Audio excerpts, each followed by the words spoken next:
Get the out of my house. Why? Things were going so well. Hello, everybody, and welcome to today's episode of the Cheap Seat Critics Podcast, where we are in our final episode of this Tom Hanks packed season. Can't With believe me we today. got here. Oh, I see what you did there. With me today, we have. Hello, everybody. I'm one of your hosts, a geeky writer.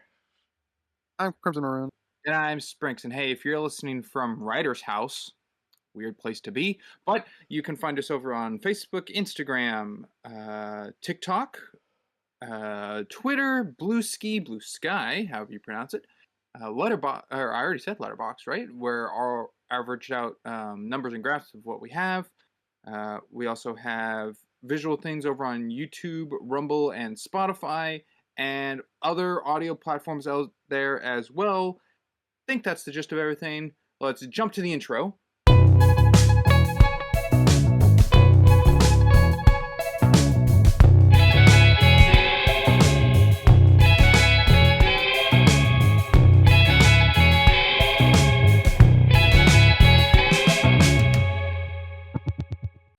And we're back from the intro.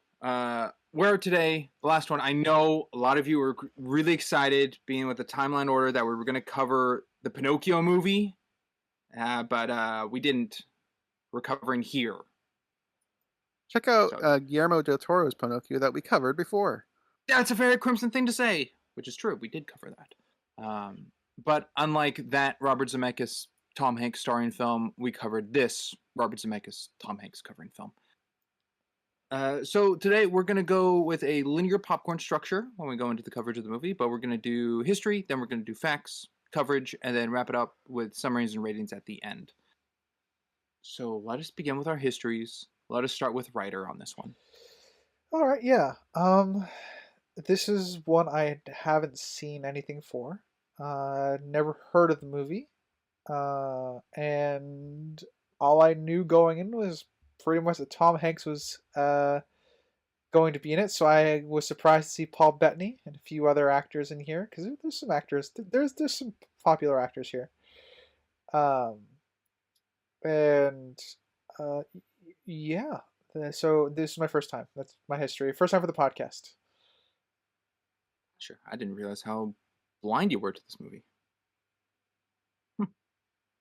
Anyway. You were shocked to see a young Tom Hanks then? Yes. I figured out that was going to be Tom Hanks' character before it turned into Tom Hanks, though, so there was that. Oh, there's a part where they do something that we'll bring up later. That is interesting. Probably. But we'll go to Crimson next. And in case you want to know where he is, he's right over here. Whoa! I am here. So not much history with it. I didn't know about it until Sprinks brought it up when the first trailer came out. I never saw any trailers, naturally. I looked it up because Sprinks was excited about it. So that is it. I saw the trailer, knew the basic premise of it, and then I watched it once for the podcast. Alrighty. That leaves me. I have seen this movie now twice. First time I saw it was last year. I don't know exactly what date, but it was last year I watched it for the first time. When I saw the trailer for the first time, I think to memory and to date, this is the only trailer that I've watched that I've cried watching the trailer. And that got me very interested in selling the movie to me. So then I saw the movie, and then I saw it again for the podcast. What would be wild is if you didn't cry in the movie, but just the trailer. That would be wild. That would be wild. I think it's mostly due to the full connection of Tom Hanks and Robin Wright as previous roles of Forrest Gump and Jenny. It kind of gave a pushing for that emotional hit, but I got a bit of nostalgia hit from it. That's very valid. I'm trying to think if I've ever cried at a trailer. I don't know. I can't think of one. Maybe the closest might have been the Force Awakens, maybe. But not Toy Story 4? No, I think that made me angry. There was a MCU fan made trailer, like of the whole MCU, that got a tear out of me. but that's not like a real trailer for anything.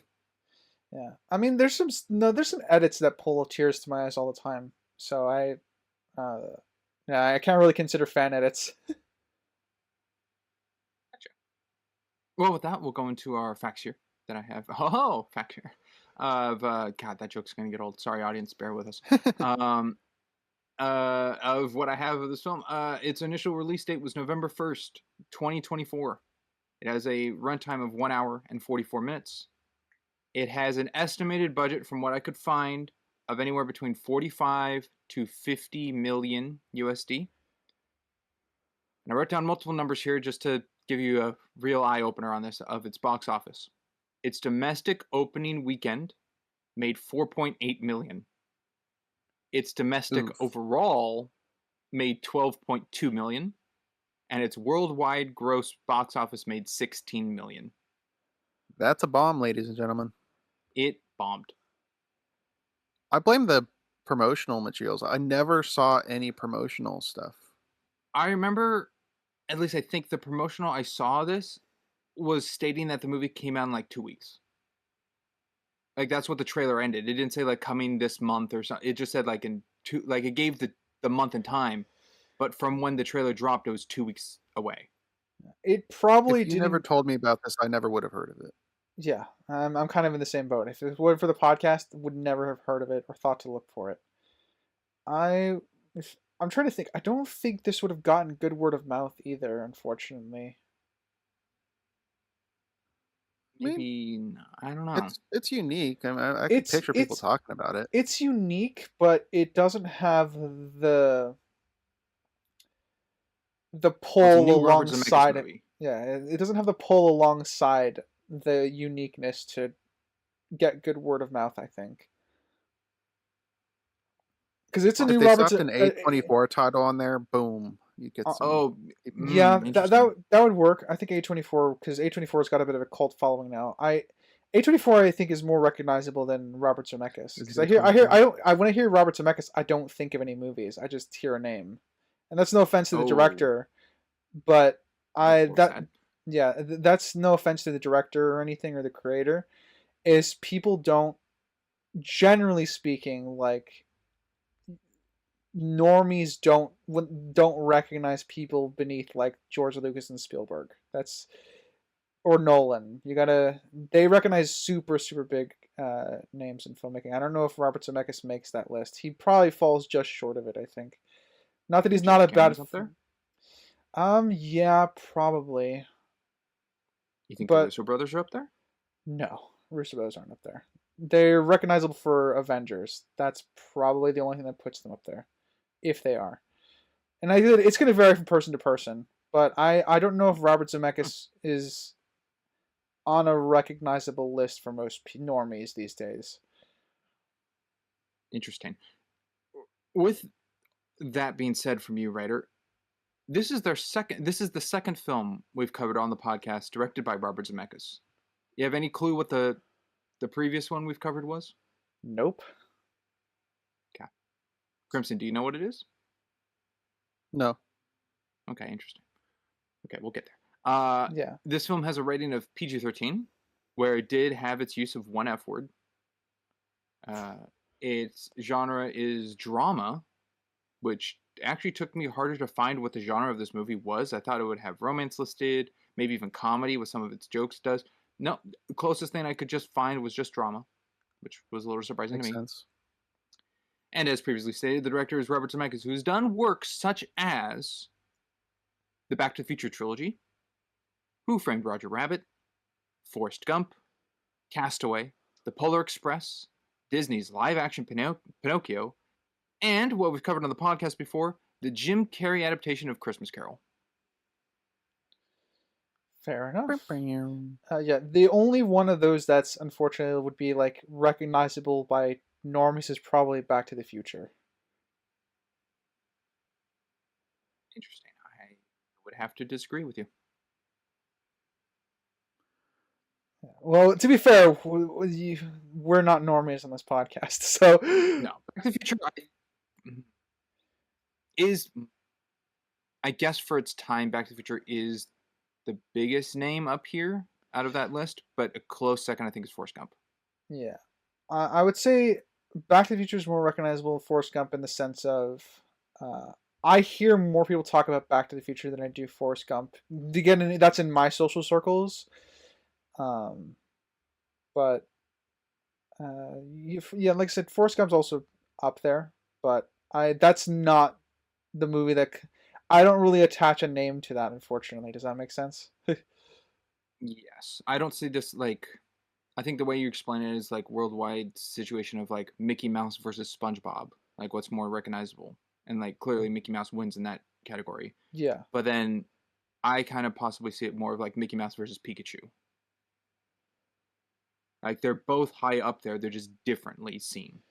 That could be true. Well, the difference is Pikachu and then who invented Pikachu, right? A lot of normies, as writers be calling them, don't really know directors. They're more likely to know actors. Directors is more film people stuff. So I would challenge you, Sprinks, to ask normies in your life. Your immediate family are not normies; they are definitely movie buffs. But normies in your life, similar questions to Robert Zemeckis or who directed this, stuff like that, and maybe that'll be a better baseline for you. Interesting. I You will certainly try that. Yeah, you made a good point, Crimson, which is like who invented Pikachu versus who invented Mickey Mouse. That's kind of where it's coming out. That's kind of the angle that I'm kind of touching on with this. It's not that I think Robert Zemeckis is a poor filmmaker. Obviously, he's done some really fantastic work. It's just that I wouldn't peg this as I don't really recognize the name of Robert Zemeckis on its own, because I don't know if I have to be obsessed over their films in order to, like, I guess, know to want to, like, get into the meat of what they do in their craft, and that's how I end up learning the director's name, or the name sticks with me. Because the only movie on that list of stuff that you've named that I've seen of Robert Zemeckis more than once is Polar Express, but but I started that when I was a kid, and I never really deep dived into, like, how was this made. So that pertains solely to me as to why I don't know, why I personally never attached Robert Zemeckis to the films that he's made, rather than just looking at the films themselves. Interesting. It's a good little insight on you, writer. Yeah. Well, with that, I'll go into some fun facts I have here. This film, as kind of the credits give away at the very end, is based on a comic book called Here by Richard McGuire. Hopefully that's said correctly. It was first published as a strip in the comics magazine Raw in 1989 and was expanded into a 300-page graphic novel in 2014. Wow. Quite the expansion. Quite so. Also, audience, take these with a grain of salt. Found them on the internet. Who knows how true or false they could be.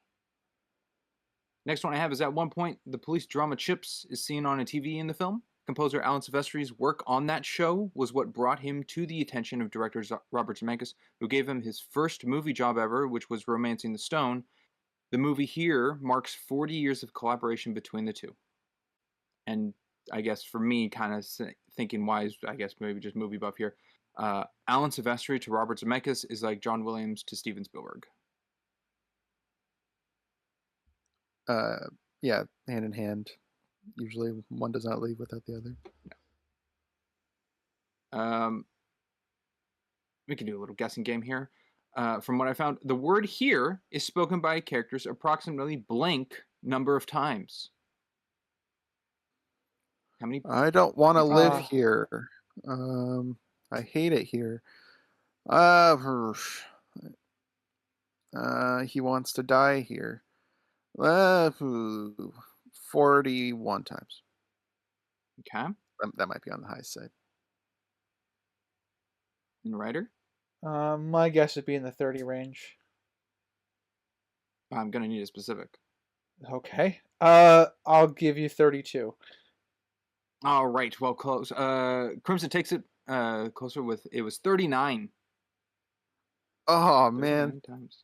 I should have said 40 and I'd be one off. Very close.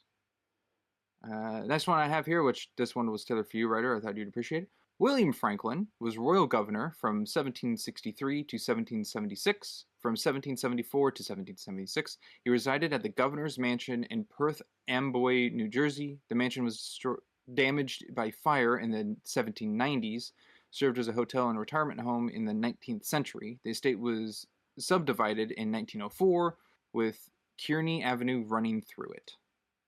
And that's the mansion that we see in colonial times in the background most of the time. Yes. Yeah. Yeah. Where was it at? Where was that? New Place? Jersey. Perth Amboy, New Jersey. I did. And I the did. last- Sorry, never mind. That's gonna get to movie coverage. Okay. And the second to last fact I have here is this film reunites 8 cast and crew members from Forrest Gump with Tom Hanks and Robin Wright, director Robert Zemeckis, screenwriter Eric Roth, cinematographer Don Burgess, composer Alan Silvestri, sound designer Randy Thom, and costume designer Joanna Johnston. Joanna Johnson. That is a familiar name. Why do I know her? As a costume designer? Yeah, I what? don't know. I need to look her up.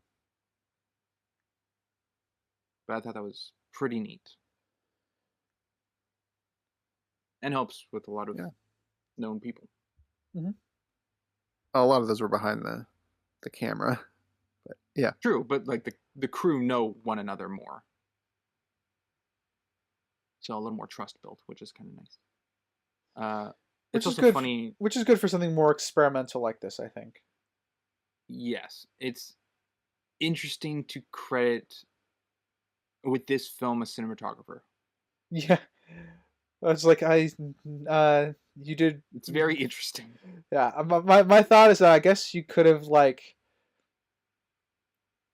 been in the room when they're editing, like in the panels and how they're changing the same shot. That's probably a lot of what they were doing as far as storyboarding wise goes. Because otherwise I think the cinematographer didn't do that much work in this film. Do either of you two have any facts of your own? no, I don't. nothing that I can provide here. Okay. This then goes into my 1.5 facts left. The half here is that I forgot to mention that from what I've found of the filmography of Tom Hanks, this is his 61st film that he's done. That's a lot.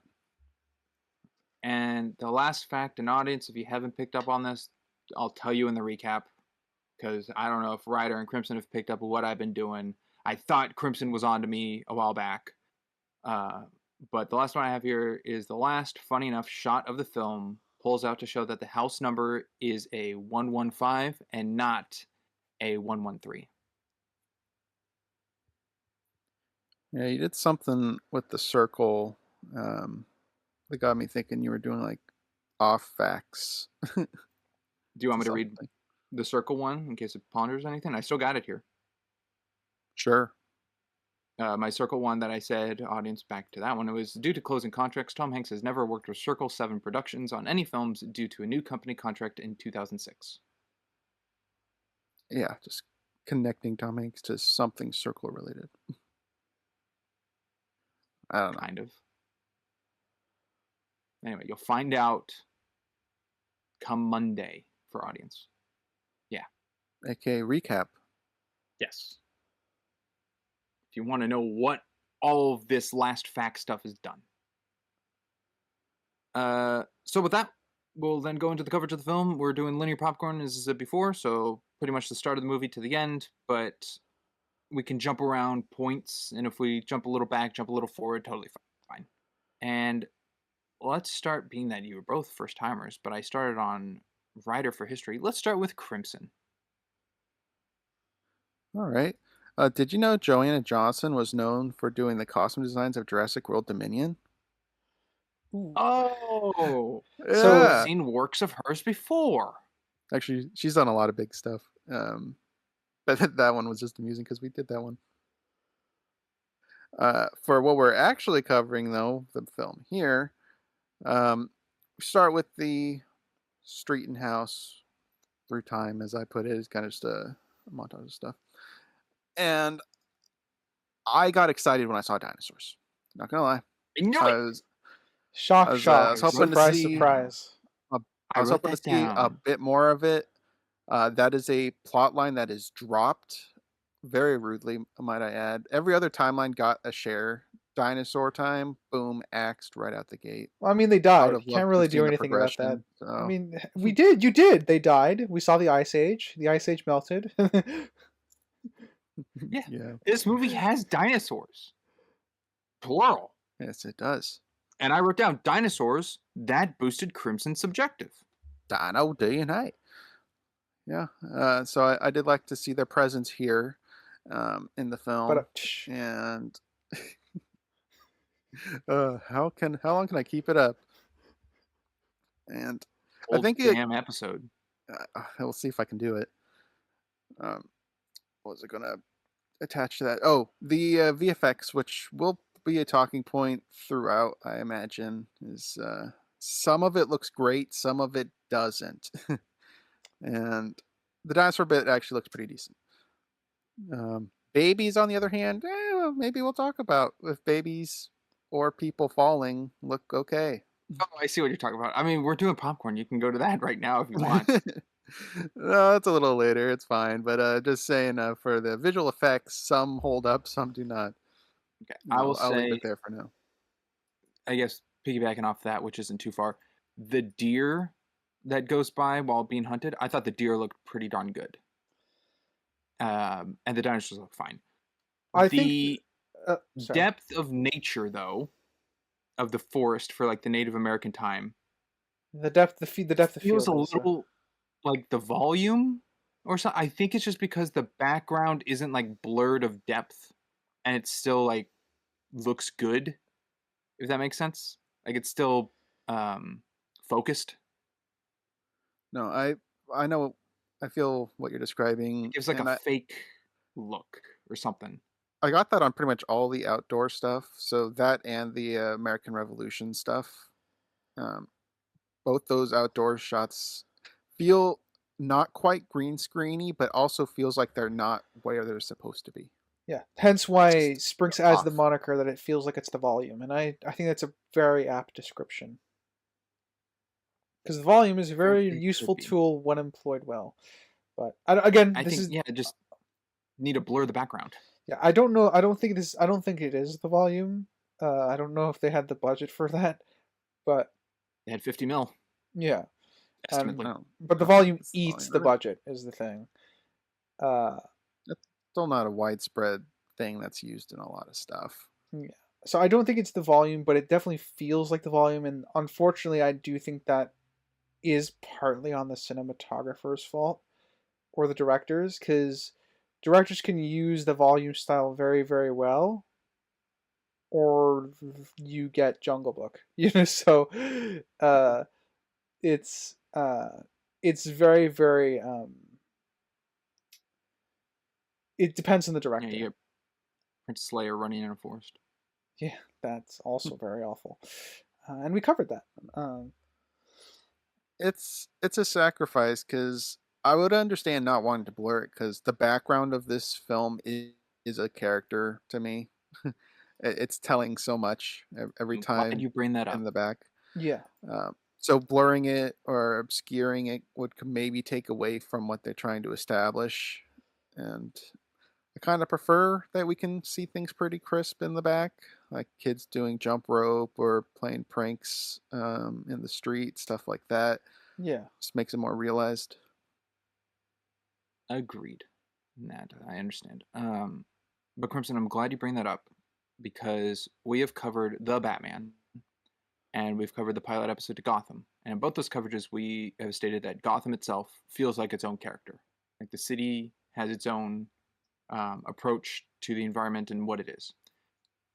I think here is a movie where the location is pretty much the main character of the movie. I See. The agree. thing is, I would have agreed with you if not for the last shot of the film. Then it takes the focus to something else. Yeah. Oh boy, did this movie get circled for you? I guess we'll uh, find out. maybe. So I do think that predominantly, yes, I do think the background and the set itself is the main character of the film, which is why I think the last shot of the film kind of undercuts that quite a bit. I see what you're putting down.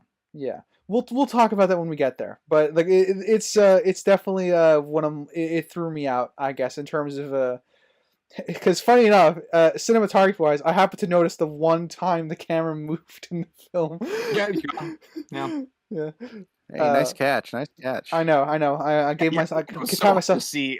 Yeah, I know. Had to pat myself on the back. Stepped out of my Yeah, comfort level. there's a part where I guess the camera does things that I labeled as cheating. What, the reflections and the The projection? reflection of them having the conversation at the dining table is cheating. Yeah. I'm surprised you see it as cheating and not creative. Because I kind of like them doing that. I'd find it creative if there was another mirror in that time frame for the dresser mirror and that time period mirror to match each other. Just to see cause it is cheating just because we're seeing we jump back in the past a little bit because we're seeing a different time frame through the mirror. But there's no mirror present in that time period. Yeah. When Richard and Margaret are at the table. Yeah, I guess that's it.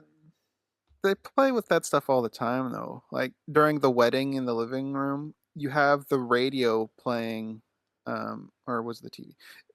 Music's playing from. It might have been the TV. From a no. Yeah, the music. It's playing the Beatles. Just on that TV. one little bit is cut out from a different time, but it's played Yes. during that scene, which is the same thing as the mirror is showing a scene from a different time. But it's showing a reflection of a different time. We don't have proof that there's a mirror in place for the camera at that angle to see the dining room table. It's using the dresser of the future time of Justin's family. I didn't get their last names, but that family's dresser mirror to use. I get what you're saying, but I don't think it needs that to be grounded there. A mirror set there from the past to overlay of the future, present, or whatever you want to describe it, mirror. I don't think that would be required for that shot. It's a double-edged sword. It's either A, as listed, there is no mirror present, so it's cheating by using something in the future that, from where the camera is not moving, would not be able to see the dining room table. Or B, the camera showing that dining room table just by using the mirror is not where the camera's always been. And that's also moving the camera. It'd be one of those two. I mean, if you're giving those options, I guess the first one cheating for me, though personally I find no issue with it whatsoever. And writer's contemplating. Yeah, my thought on that is like I appreciate the creative usage that they go with through the mirror, but it is I'm on the bank that it's definitely cheating, because obviously the mirror is not there in the days of future past, and I would say that I would definitely say it's cheating. I don't have any personal issue with it because you can only do so much if your camera is stuck in place. So you have to get creative at how best to employ that creativity, and I view that as what they did. So creative that they had to put a funeral and a wedding in this freaking living room. Yes, though I find both believable. It's believable, but it is a little convenient because this is more than one. I guess there isn't more than one. Never mind. I was thinking of something else. Like homeowners? Well, yeah, obviously there's more than one homeowner. I'll touch on it at the very beginning, kind of like the first couple shots. We see a car drive through three. I labeled them as frames. I didn't know what else to classify. Just like the box squares showing different time periods or windows. I guess I didn't label them as windows because the main house has that big window. I guess I would just call that the window. So anyway, I guess windows of a car going by, and the car going through each one is a different car through time periods. I thought that was a very cool start to the film to show that it's all one set area, but different times with a car moving. Yes, I would say Yes, it was very cool. I would say though that opening shot is good enough to get the point of what this film is going to be across. However, retrospectively, it makes me question the next 5 minutes of what the point of the film is, because we go back to see dinosaurs, go live through the Ice Age, instead of focusing right in like the different families that'll be in this location. So it's Is cool. that not giving the backstory of the location? Before the house isn't The the house isn't story; it's the the location that's the story. yeah. So I my annoyance with it is, I think, personal. I don't have an objective one, because uh a lot of character storylines get shafted later in the film. Um and as a result, that I think does damage the pacing a little bit, but it's not pointless, because, as you say, it's giving the backstory of this specific location, which is where I got which is, I think, is the point of it. Yes, I So did think that transition was very cool. Of the window showing the time cycle of like the sun placement with the shadow on the ground, and then fading into the Jurassic period, without the Jurassic period just coming at like a jarring change. And I think that movie does I think this movie does exceptionally well with transitions. for the most part, there was two that I didn't really care for. Um, I guess, Ryder, with what you were saying, would you have preferred not to have the cars being the start or the opening, but the dinosaurs being the start? Um, Probably I would prefer a linear version of that, because but I understand why they started with the cars, because it's grounding you, like, this is the location. That's why you fade in with the window simply being there, and then you have the overlay of just the window in the Jurassic period. I do think that's why that we start with the three cars. And I think the three cars is how best to introduce to the audience that, oh, there's going to be multiple time periods happening at the same time on screen in the various windows. So that's how we're going to transition from spot to spot and things like that. So I think it's okay. I Also think, shows it's not a linear storytelling. yeah. Crimson. Well, more on, I guess, the dinosaur part. The meteor doesn't hit this place. The meteor that takes out the dinosaurs is in Mexico, which this movie does not take place in.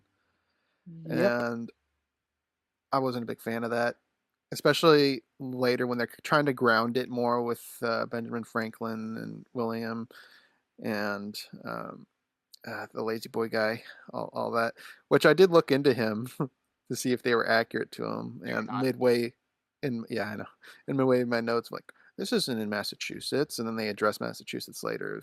Like, that's when it's going to take off. Like, okay, I guess that's something. So yeah, I kind of see what they're doing, trying to connect all these relevant events to one location, but it kind of makes it feel a little too exaggerated. They I think they force it a could little have bit. made it a It's definitely they definitely force all these connections into one place.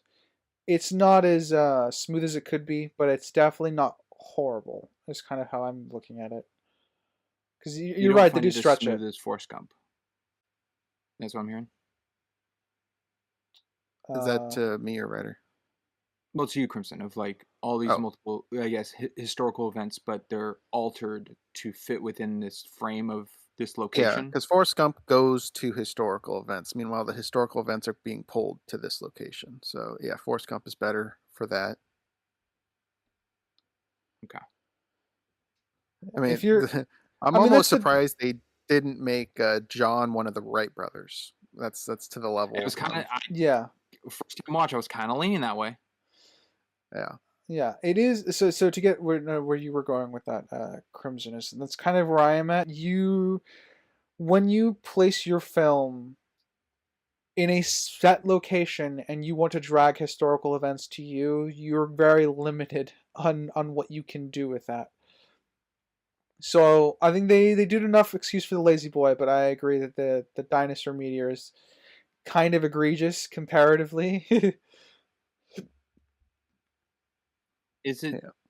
Correct me if I'm wrong. Was it historically known as just one meteor, or was it like multiple meteors? Like that was like one little hit here, but like the main one was in Mexico. The meteor I mean, did much break like up a little bit, but it did not bring up a like. It's clearly implied that the meteor that hit in this shot is the one that causes all the devastation in this area. So, but so yeah, it is one big one that caused it and a few other calamities, but it's just I'll turn this over to the dinosaur expert. I mean, the one that took out the dinosaurs was about the size of Mount Everest, and the one they depicted here does look mountain-sized. So I don't think it's a fragment of a massive one. I think this is the one that took out the dinosaurs. I forgot that it was So, the size of Mount Everest. I guess I would. I mean, it has no plot relevance or anything, so I guess it would be a nitpick for specifically the meteor part of it. But as a whole of them moving relevant events to this one location, I'd probably I don't know if I'd probably put that as a nick. I don't think that quite hits issue. Yeah, I'm at a nick. It's to get the plot going in an interesting way for the audience. But it is still forcing events to kind of be funneled through this singular location. So yeah, I'm at a nick as well. I think, in regards to every historical occurrence in this film being in this one location, to just connect everything, I have as an overall full just nitpick. Okay. Because I think they still flow and work with what the film's approaching with, but they are pulled into a fictitious story to work. Which kind of brings up the question, why this location to start with and choose? Why couldn't there be another location to use for other events of historical time to take place in that place? Yeah, good question for the creator. Yeah. I don't know how accurate this is to the comic that you described. That is true. So I don't know either. But if it is basing it off the comic, then try to get it as accurate to that. Yeah, the one thing I do know from the comic, the one thing is when there's a scene in this film where Rose enters a room and goes, "Why am I here?" and walks out, and that's when Al wakes up from his dream. That is apparently the first panel in the comic. Interesting. That's like an hour and 10 minutes into the movie. Yes, but it's not a linear movie, and maybe the comic isn't linearly told either. So, okay. So that was going to be a question I had if you had an answer for the comic section, is if the story is from the comic or if the premise is from the comic. So it sounds like the story is kind of. I go with the story, since the credits have it based on. Mm-hmm. So big old liberties around it, but that's the best I got. Crimson, since you brought up 2 transitions didn't work for you, or I think as you said, was one of them the tree falling? No, I didn't have an issue with that one. Okay. I thought that one was also pretty cool. Oh, yeah, that was cool. Could you list off the 2 that didn't work for you? Yeah, so the I want to be with you all my life, and then the record scratch to having a baby. I don't think that really fit in this at all, and it actually did take me out a little bit. Like, well, why did they do that? That's really off-putting. Well, I know it's intentional to be off-putting, but I don't think in a good way. And then the other one I'd have to find in my notes, but I do know there was another one. Okay. I think it was the first like fade transition they did that wasn't utilizing the squares. The window frames? Yeah. Okay. I think it was the first one of that didn't feel right, but I don't remember where that was. Okay, the first one, your first example, the record scratch, I liked because it came across as jarring and very sudden. And I thought that was very fitting to the dialogue being shared of Richard with Margaret being pregnant in the scene. So that one I liked. Your second one, bring up, I found it. okay, the fade thing, I questioned why the change. Yeah, it was when Richard's sibling saw him on the couch, and then it faded to the lazy boy couple. I don't know why it's there either. And I think they do the fade like maybe 2 more times in the movie. They don't use it There's a that fade. often. There's a fade when he says to the guy Margaret brings, I forget, the life coach, and he says, "Get the fuck out of my house." Mhm. It fades around him, and then he fades on his own. Yeah. But I don't know Um, why they went to this fade effect of materials and characters versus the framing, which they do, and then they bring the framing back. yeah, so it does kind of take me out of it, and it does leave the question of why change the formula. And I, because it's not seemingly obvious to it, I'm probably putting this on as a Nick. This like fade transition as a whole, not just the first integration of it. It doesn't fit the unique structure that they've made for this film. I don't know why they added it. I don't know where I'd characterize it as. Right now, definitely a nitpick. I don't know if it's higher than a nitpick. Any thoughts, writer? I liked the pregnant transition because I liked the suddenness of it. I think it pulled me into the characters a little bit more. Um, but I don't have an opinion for the second one. I mean, the record one is mostly with the sound cue of the record scratch. If they A little just did comical. if they did the hard cut to she's pregnant, it would be good. The Oh, I record see. So scratch it's the editing that. is Okay. it feels cartoony, sitcom-y, and this is neither of those. And I guess to add more meta level, everything in this movie happens in universe. That record scratch is not established to be in universe whatsoever. That Emerson, just I'll tell feels you, like a sound effect. there's a couple of things in this that are not in universe. Yeah. Examples? A good amount of the music, because they use a lot of like the radio or the TV to put music in world to overlay situations, even though like people in like the wedding thing. That song being played of the Beatles is in world to that time, but it is framed to fit the wedding, yet the wedding, that's not what they're hearing.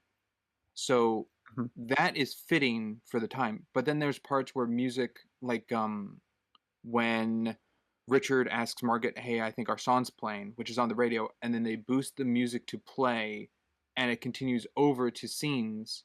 Or when they're playing music from the 1940s couple with the Lazy Boy, and that music's playing over scenes, or Christmas music playing, like that is not in universe music.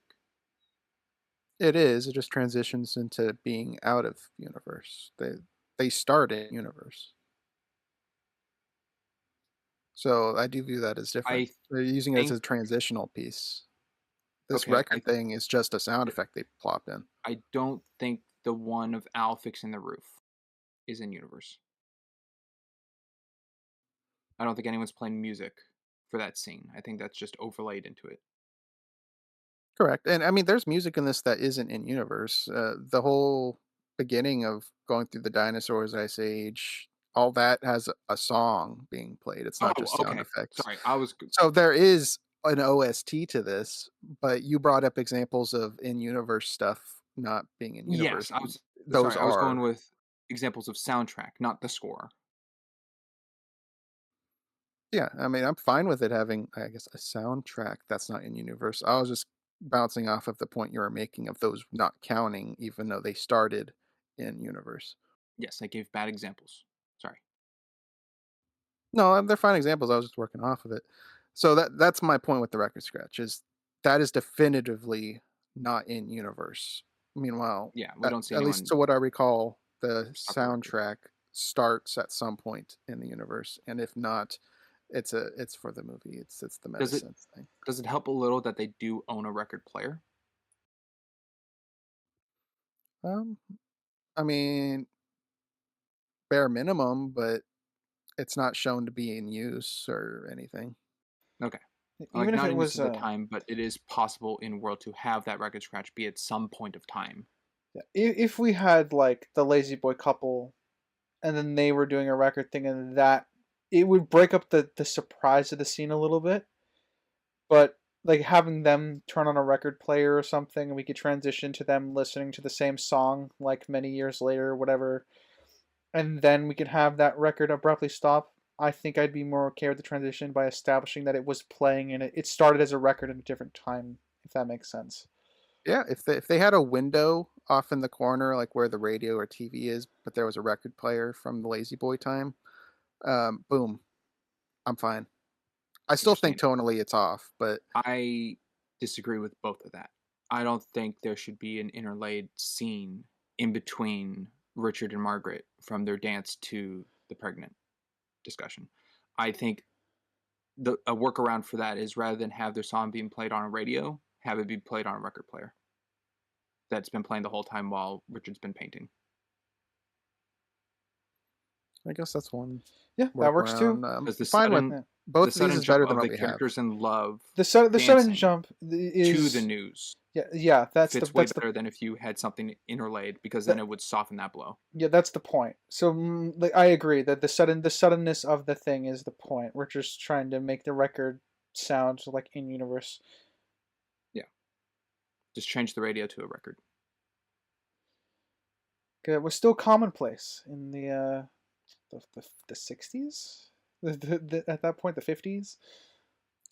He was 18 at this time. So it would be 60s then, yeah, at least. It could be early 60s, late 50s. We have in this movie is New Year's Eve for 2028. Or not 2020. 2003. 2008. Well, they had a New Year's with 2003 glasses on. Oh, I thought it was 2008 glasses. 2003. Pretty sure that was 2003. And then you get some historical events tying to times, like the radio referencing Pearl Harbor. We know a date for that. That's December 7th. I think the Lazy Boy guy, what was his name? The Bleakmans? Is that their name? I think I just wrote Lazy Boy. I just wrote Lazy Boy. But he says to his wife that like 42 is going to be their year. And that to me just went, okay, it's currently 1941. I'm taking it. Yeah. Yeah, for the reclining function talk. Yeah. Which I guess is a kudos to the movie, not giving actually specific dates and time. And just around time periods. I mean, it would definitely overcomplicate things if they did. And let's be honest, if they did have specific dates and time, we would have had at least a half-hour segment of this podcast trying to put it all together. Not that it's a bad thing, but if they gave us dates for each one. Yeah. Oh, we'll Project Almanac it. Yeah. Yeah, Al buying the house with Rose, that would have had to have been World War II? Al buying the house World War I. Al buying the house with Rose would have happened, I think, after at least 46 or onward, is my guess. I wrote it down for you, because writer, the Lazy Boys. if you know on it. But Al fought in the Battle of St. Lo. Yeah. So if you knew that time period. Yeah, like I said, that's World War II. The Lazy Boy storyline takes place early 40s, which would be World War II. So they sold the Lazy Boy, left, and then Al and Rose came in? That would have to be the order. So it would be mid to late 40s is when they moved in. Yeah. I mean, to give my history about it a bit, so I think I don't know if he was discharged. He might have been, because the Battle of St. Lo is famously a brutal battle that's fought, and so somebody's jaw got blown off. Yeah, somebody's jaw got blown off, as we see. So that was a good scene. I would imagine this is late 40s, early 50s when they get the house. That would be my guess, for my guesstimate, based off of the Battle of St. Lo, pretty much grounding this in 1944. because the Battle Okay. of St. Lo is in 1944. Yeah, it fits. Now, something we talked about when we covered The Circle 2 weeks back was the title sequence. How do you two feel about the title sequence of this film? It's there to It's bookend the simple. movie.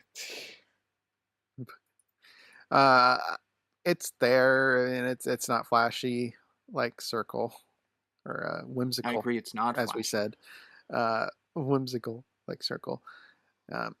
It's almost like a passing thought, which I guess would be appropriate for the film. Ooh, nicely put. So, but it's I there barely. Yes. I thought it was fitting. It's very calming. It's very just a memory thought. I find it a little comical. Works if it like not present there. It's there for us audience to see. But even if not there, I think it still works. But it's a little comical that Richard looks down at the floor and kind of acknowledges it being there. But he's not actually He's looking here. at it. He's just like taking in the room or looking at the ground. Mm-hmm. The stories that have been told and not told, because to me, a little window into what I was thinking while watching. When Al put away all the alcohol and then walked off screen towards the camera, I thought the next shot was going to be a Brooks shot.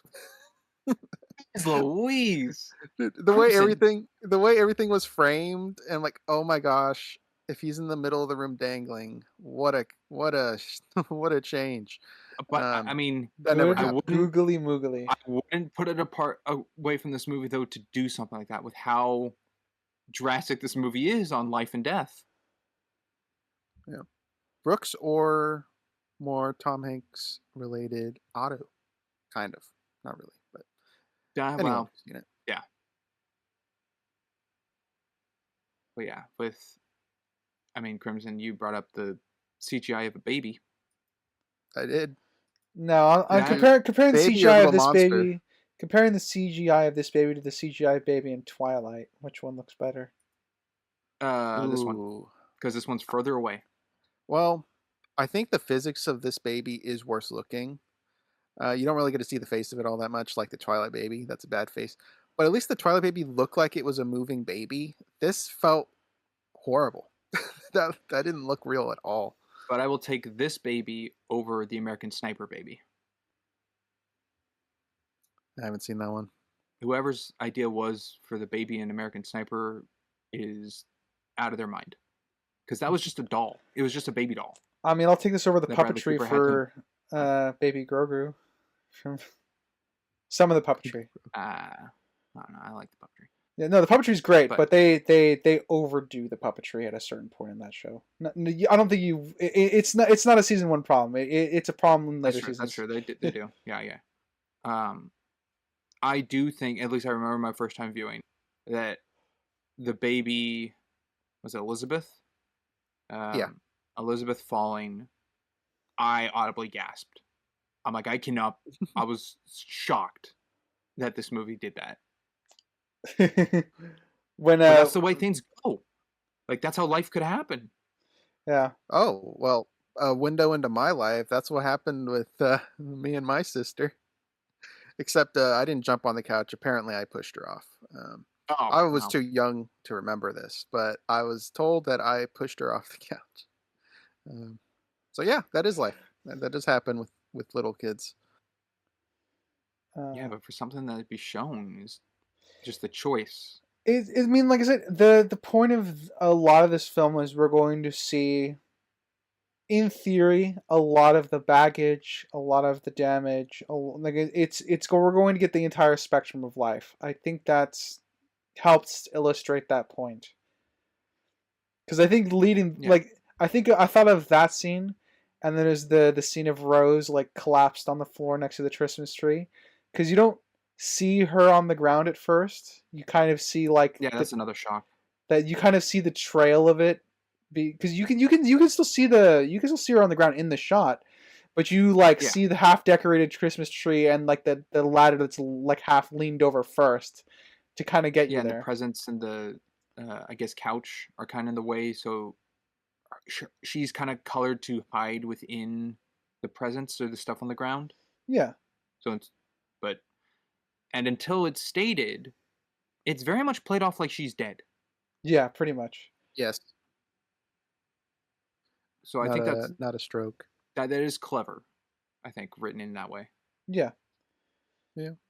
Because But it changes the perspective on Al's alcohol conversation you brought up, Crimson, to himself differently through the lens of that's what you're thinking it is. Mm-hmm. Yeah, like on the spectrum of life stuff, because you brought up like the kid getting pushed off. I think it was very. It's very like just mundane life just happening. I think also the family friend collapsing. Oh, Ted. Ted, yeah. Yeah, Rose giving the killing joke. Yeah. I guess so.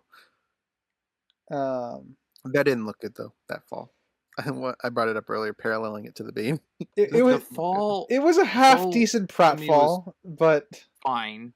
Paul Bettany just going, "What the hell happened? What do we do?" That was Rose, do something. Rose, Yeah. do something. yeah, that broke Paul Bettany's character for me, Al, because Al's a war vet. I think he would Someone be. Got in front of him. Yeah. Yeah, he might be retired, but that training still kicks in. So like, that Oh, he's broke Al's yelling- character a little bit for me. Like he's yelling at He Rose yells instead at of like, Jimmy yeah, going to war. So or going to the Navy. yeah. So he's still like military, you know. So yeah, that for me was a very bad nick to Al's character. I don't think it breaks his character completely, but it was definitely not incongruous with the rest of what's shown in the film. Right. I'll jump to the beginning of the movie, since this is linear popcorn. Yeah. A very cool detail I liked, and it's something that they did very well throughout the whole film, was the attention to detail of where things are and how things progress. An example of the first scene with the natives, you get the tree next to the deer and stuff, and then it transitions to the settlers, and that tree is now big. It's not the skinny tree anymore. It's now a fully grown tree. Then later it gets cut down. You see the stump, and then the stump eventually goes when the foundation's dug out to build the house. It's just cool to see the progression of stuff. Sometimes they go a little too extra to where most people don't change their living rooms every freaking 6 months. All right, Yeah. But if you think the furniture wallpaper looks like everywhere. vomit. Yeah. So sometimes they go a little extra on the changes to show time is progressing, but overall, it's pretty cool what they managed to do. Yeah. It's funny you brought up the people that most people don't change their living room like situation within 6 months. I'm like, I live with someone who changed it every month, so that was a little aggravating for that time period in my Margaret's life. talk of the couch. That might be my favorite like set piece change, where she goes, "I don't want this antique couch. Like I want to be out of this house. I don't like the couch, and I don't like the coffee table and stuff like that." And Richard's like, "Oh, well, we can fix that.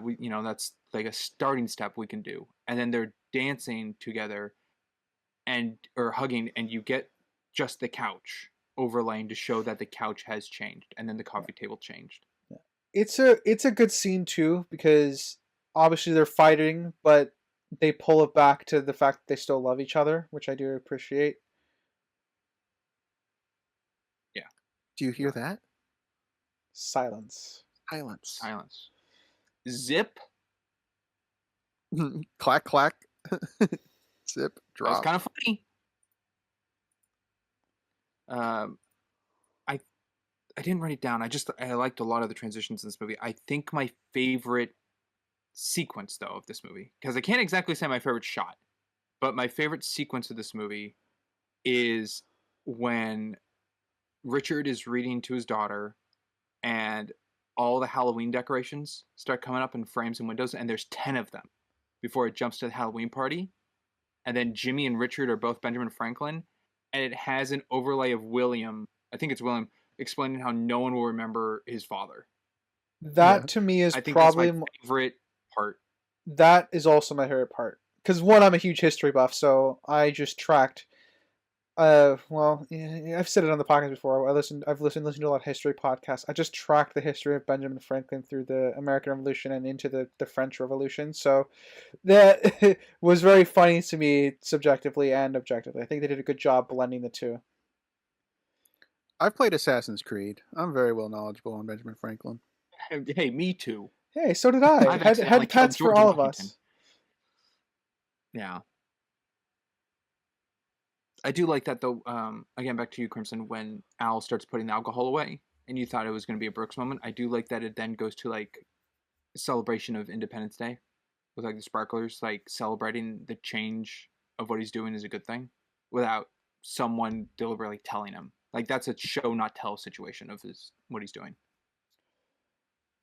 It is. It is.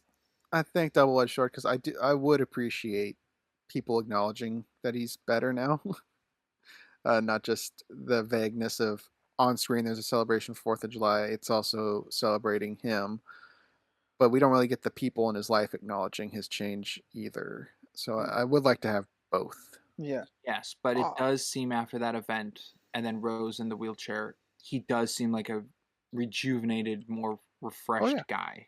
Oh He's yeah. happy. He's not snapping Yeah, at he's people certainly anymore. changed. Yeah, he's Which not I a guess he's kudos to Paul Bettany and his acting for that to portray it. yeah, he's like Paul Bettany, good actor. Funny enough, might be my pick for best actor in this film. But I Mm, don't think I'd fight you on that. yeah. I would. Well, Crimson doesn't like Paul Bettany. Yeah, that's Well, no, I think his early stuff in this movie isn't good. When he's yelling. still like military fresh and When he's a stuff. strict father. Yeah, I don't think he performed that very well at all to me, which might go into I think my biggest complaint of the film, and that's just the audio. Almost all the people sound like they're in a studio. It doesn't feel like they're in this place. The voices are so crisp and isolated, and it just doesn't sound good to me at all.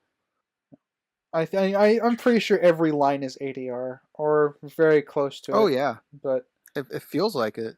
I do think a lot of this does lean into ADR, but I think it works with a room tone of the size of the room. The only props I give the audio, because I guess I didn't really notice it to bring it up now, but I think it all fits, is when the room is completely empty for just Richard and Margaret to be in there and sit in the chairs. That audio does sound different than anything else in the movie, and I think that's because nothing's absorbing their audio waves. Like it's an empty open room, so it's got a little more echo to it. But Potentially, everything else could also does be the kind of only sound the same. real audio. Like with John and Pauline, like their house, that sounds the same. And then I guess when they're leaving, when the doctor comes and the house is like kind of empty and Pauline's like, oh, I'm glad to leave this place. That doesn't sound much different, even though that's like an empty wooden room. But that should sound a little different. And I But then think again, I part didn't of it necessarily pick it up. But is the lack of depth to the sounds. Like you can have a character like right up in front of the camera, and then someone in the back by the window, and they sound the exact same, like they're right next to each other. I think that might be part of the issue why it sounds studio. It's because everyone sounds the same. yes, I think that goes into what I brought up with the depth of field on the camera. I don't think the camera itself is a focal point, a light source. I think it's just eyes. I don't think it should be the ears or a person's area as well. I think that's what it's trying to go with. Like the room would sound anyway, no matter where you are in the room. So that's why it's trying to equal out the audio levels from someone close or far from the shot. I mean, if you want to play devil's advocate, sure, but it doesn't sound right to me. No, that I agree with. It does not sound natural. But I don't have it on the damage ladder because I think it's the fitting point of the film. And the examples I gave where like the room's empty, it is audibly changed versus all sounding the exact same. That's interesting. It doesn't reach your damage So ladder, Springs. Because I mean, like my I mean, my thought when I hear that is I take it to always how you compare natural lighting to artificial lighting. artificial lighting. So I find it interesting that in this case, artificial sound doesn't register the same way that natural sound does to you. It's not on the objective scale for me because it's something Crimson likes is the consistency. It is throughout the movie, and it fits that. And I think hand in hand with what I said, the depth of field focus, where the things outside the window aren't blurry because they're farther from where the camera shot is. They're still like crisp to look at and see, like a car going by. You can tell what kind of car it is. Yeah. I think that's the same thing going here with the audio, and that is throughout the film. So I have that as objectively set because I think that's its purpose of what it's displaying. Subjectively, however, I think it nicks a little on my subjective scale because it is just unnaturally feeling, and it is just overall like this ADR work because none of the audio from camera point of view is the audio they're going with to get what sounds far across the room and closer to the camera to sound the same audio decibel level. So I'll put that as a nitpick on my subjective. That does bring up a question I'll pose to you. It's a general one, so it's not in particular to this film. You brought up consistency being a positive here. Is there ever a time where consistency is a negative? I'm sure there's examples where that can be a thing. Bad acting. When we cover The Circle, the what was the friend's name? I don't know. I always forgot his name. Anyway, yeah, we all know who you're talking about. Yes, in his acting throughout the whole film. There wasn't a scene where he actually Mercer. shines better. Mercer, yeah, there wasn't a scene where he shines better, or maybe like one scene was a bad acting. He was consistently bad with his acting throughout the whole thing, and to me, that is a bad thing. Now, it does stand out a little more, being that everyone else around him is doing a better job at acting. But that, to me, is a consistency that's bad. Okay. Like, that is his role. He stuck to that. But his display of that was poorly done. In my eyes. It was. We all agreed on that one. Yeah. So, I liked, it's a very quick kind of written piece. But when Rose and Al are deciding to buy the house, I like the build of pressure onto the decision making, which was the quick talk that the realtor was saying that there's other couples looking at the house for the day. So like that specific day, other couples. One of them is a colonel, which kind of puts a slight like it's a bit of an military. It's a pressure on him, like, oh yeah, the other military guy, because he's higher ranked than you can probably afford it. It's kind of a goad a little bit. Yes, and then also Rose saying she's pregnant. So like those like three things back to back to back build onto the decision of Al being like, yeah, we'll take it. Also, a house costing $3,400 is wild. Can we go back to those times? Yeah. I could buy a house right now. I'm tired of living through unprecedented times. I want to go back to precedented times. I want to just kind of Richard in this movie. Pretty much. I want to go back and get my 34-cent Whopper from Burger King. Yeah, there you go. But yeah, I just liked how quickly written that was for it to sound natural. Yeah. Like it didn't seem like jokey or fakey of things like pressuring Al. It was just normal things being brought up that made sense. Like casually brought more pressure to where that they need to get a house because they're going to have a child. Yeah. Yeah. And realtors always pressure you. They always say, "Oh, there's other people looking." They want to sell. Yeah. Even if there's nobody, they'll say it just to pressure. And no one would buy that today, though, considering the housing market. But what kind of a little bit on that, though, right? The decision to buy the house and everything like that. In one of the scenes where the conversations between Al and Ricky gets Rose. more serious. There's a couple. Ricky, Richard, he gets called both. In a little that get a little more serious, like the seeing a man die talk, also transferring over to like him trying to warn his son about like walking into a girl and just ended up staying with them.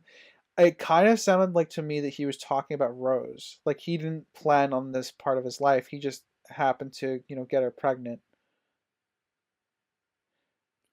which I is I think so, because he yells later about all of his lost opportunities and how his yeah. life kind of ended at 22 Yeah, and and that and stuff that like and that. that on that then feeds into like when Ricky comes back and says Margaret's pregnant. The talk they have separate from Rose kind of implies that like Ricky knows that his dad you know didn't necessarily mean to end up with his mom, but he chose to stay because his child's responsibility, gave up a lot of life. So there's a lot happening in those scenes that I quite like as far as character progression goes, because they're keeping track of a few traits and of conversations that the two of them have had over the years. Yeah, I think they did a good job, at least through that character thread, I Yeah. guess, for both of them. Yeah. No, I agree.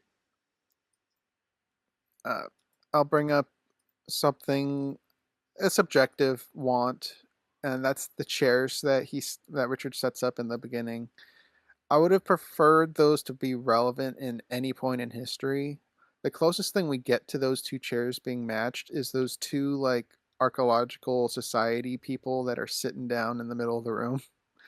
That's like the closest match we get to those chairs being mirrored through the entire film. Of course, excluding the ending.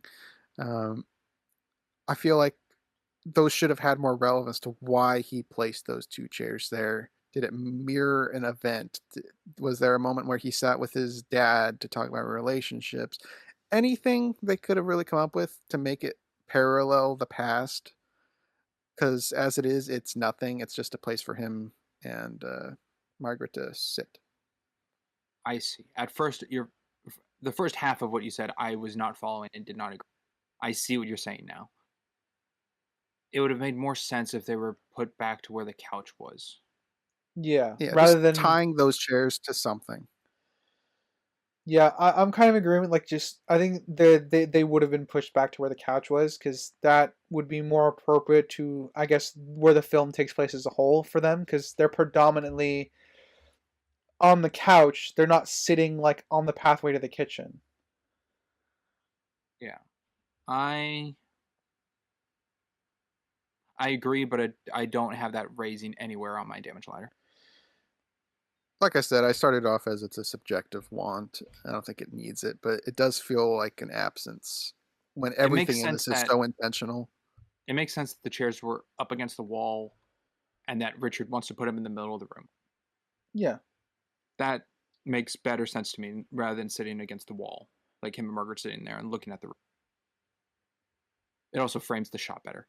But to better place them with Margaret's memory at that point in time, to put her in an area where she could visually see things better or be able to pick things out that might help, would probably be better. Like, yeah, if there where the couch was and she would point, oh, and right there is where I found the ribbon on that so like she had L couch. a Something. better memory of her perspective of where things were. Yeah. I get that. Okay. But it could have been worse. Could have actually had them against the wall. Could have been on And the then I'm wall. like, Yeah. yeah. So I like it's a nice little quick just kind of edit, but they're playing, I didn't write down the song, but a Christmas song. I forget which one. And they're just introducing that Rose and Al are having more children. So they have Ricky, and then they have Elizabeth, and then they have Jimmy. And on the third kid made me question, it's like, after Al being yelling at Ricky this whole time, would he want more kids? Like, does he Well, who seem the says guy they're who wants more intentional? children? But when he pulls the cord out of the camera and that cuts the music as well as the lights off the camera. That was a good connection. Yeah, I did like Al's consistency with documenting stuff. Also, yes, I do think that was a very smart way of showing another point of view, much like the dresser, the mirror on the dresser. I like that of the time of Josh's family. I didn't care for the cheating bit, but much when they use that camera to show on the projector to everyone that Christmas, that is a way to show the audience through the projector a different viewpoint of the room within shot. I thought that was very clever. Yeah, I think that was well done. They should have played the Christmas Vacation song, though. The one that played while he was in the attic. That would have been a great reference. It's that time. Christmas time. I was here. Not that song, but the one where he's in the attic watching his own family projection would have been a nice little reference. Yes, because Robert Zemeckis had a connection to that film. Maybe he likes it. Who knows? Maybe he has no connection to that film. Ryder, you talked about it a little earlier that you really like the scene of Richard asking his father if he killed anyone in war. And Al goes over to make himself a drink and talks about his friend, Two-Tone. I did, yeah. How... To me, that is definitely a situation where that is not an appropriate conversation to be having with your kid. I don't think that of that time Richard is of age that should be really hearing that from his non-sober father. Okay. So, different time period. Parents didn't really censor that sort of thing as much. So I'm fine with it in terms of a parenting standpoint of the era for who Al is supposed to be. No, that I agree with. I think that works fine. And it doesn't seem at this point Al has friends. Like, I can't remember if it's before or after, but Rose brings up the neighbors of Ted, and they haven't really made friends with them yet. Okay. So, like, Al doesn't have really anyone else to talk to, and his eldest son, I guess, would be his closest relatable friend. Yeah. To talk about something like this with. Mm-hmm. So I guess, what was the heart of your question? No, I just wanted to see more on this because it seemed we kind of went by it very fast of you just commenting you liked it. Okay, yeah, that's fair. In terms of like, I mean, I hate to be that person. It's going to be very up to the individual, like how much you censor something for your kid and how much you don't. Today, Ricky's age, he's probably seen worse on the internet, or at least has heard worse stories by now on the internet. So I think that would be appropriate today for the opposite reason of Al, is I would rather be the one to talk about something that's, like, I guess, very dark to my kid than rather than having just, using Google and looking it up. Yeah. Do you two believe, or do you two think Al killed anyone in war? Oh, absolutely. Undoubtedly. I mean, he talks about how you don't really, you can't really tell in the heat of battle, but even if he didn't, he saw a lot of death anyway, so that would still weigh on your mind. Whether or not you know for certain you killed someone, you were still shooting at somebody with the expectation that they would die.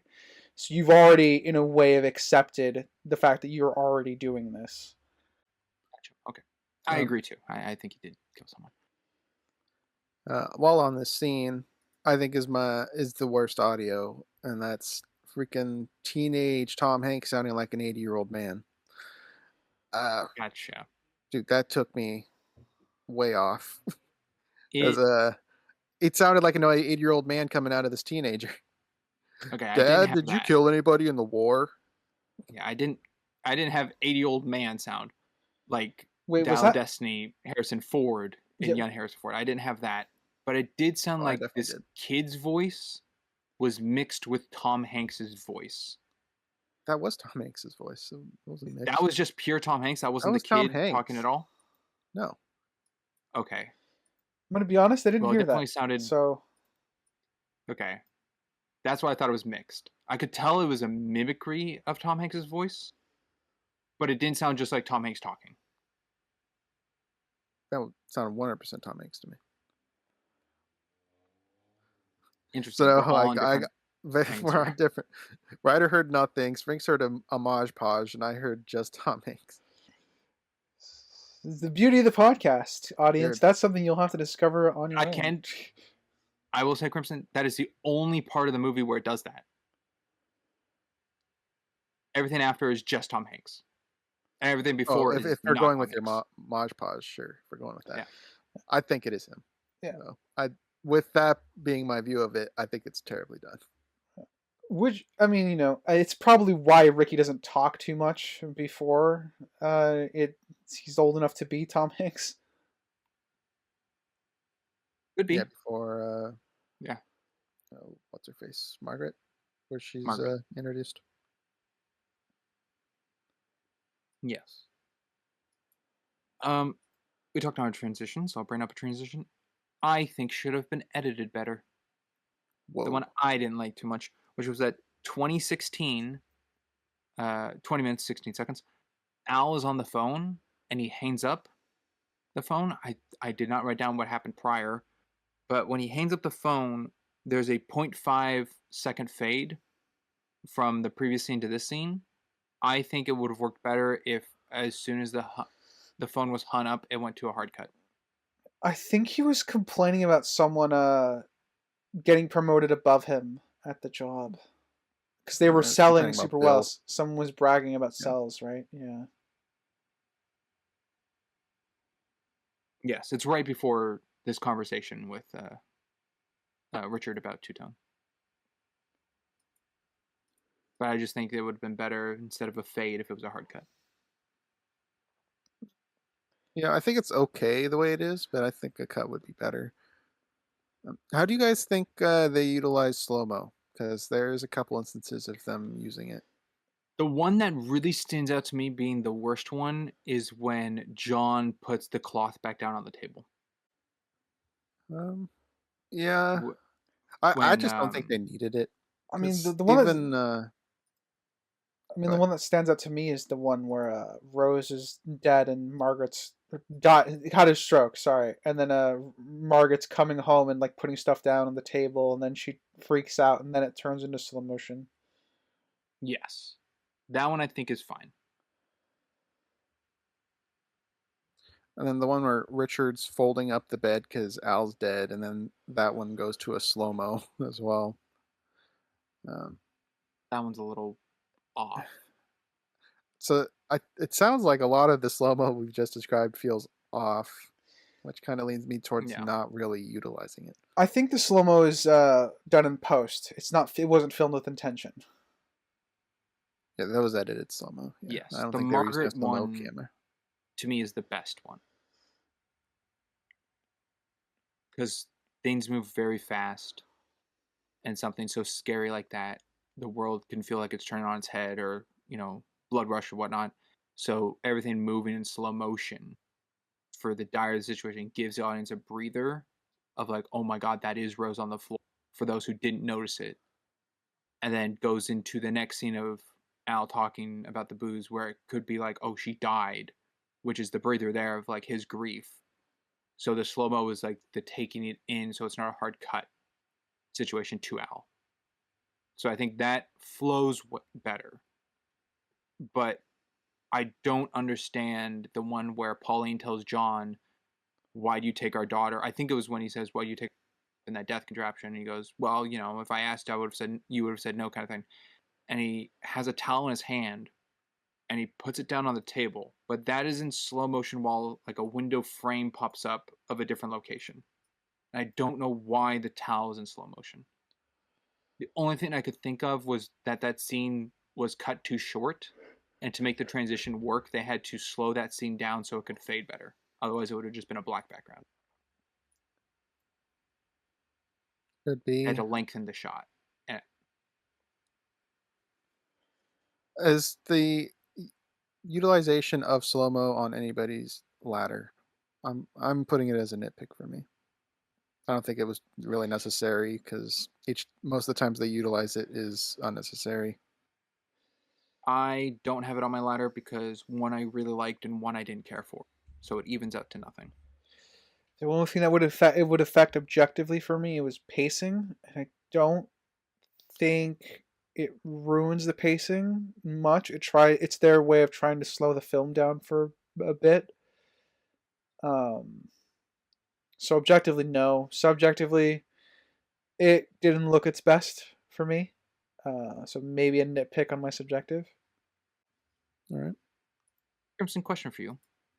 Mhm. Not sure if you know it, but since you're the one who hosted The Burbs, how old was Tom Hanks in The Burbs?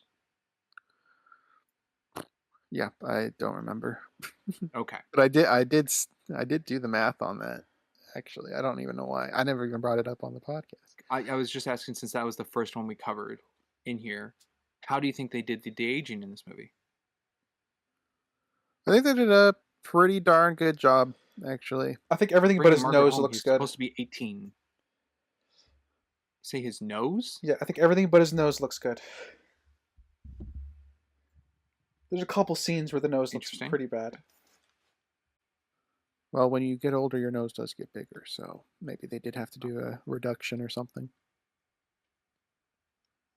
I think Tom Hanks and Robin Wright de-aging in this movie is very good. It was hard for me to tell where modern day them was. Like, what scene in this movie is them not with any aging to them whatsoever, either older or younger? Certainly not the beginning or the ending. Nope. Tom Hanks, he already looks super old. I don't even know why they had to age him up.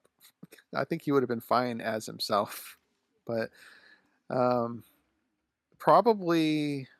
I mean, you got the transition of the daughter going to college, and you see Margaret facing the camera, and you see her start getting wrinkles because Yes. we get a time jump. I'm feeling that's when we get them. That's when we modern get day them. Yeah.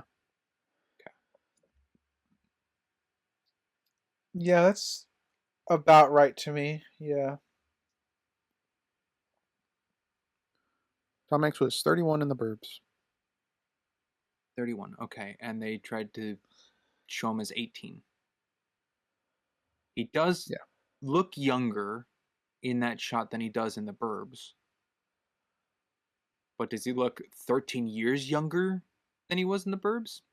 I don't know. Absolutely not. That might be pushing it. He looks like he looked like a 20-year-old playing a high schooler.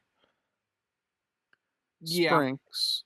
That's me. Do you know if they did a Dial of Destiny where they had a body double and they That put I do on the not know. face? I do not know. Because he doesn't have the body of an old man, so I'm kind of leaning they had a body double. But if you don't have it, you don't have it. Yes, I do not have that. Could be, though. Also, the rag I brought up earlier of John dropping the rag in slow motion is at 29 minutes in the film, exact, in case anyone was curious. John, what a great character. He's a character? Better than some other characters. Okay, I guess that's a good segue.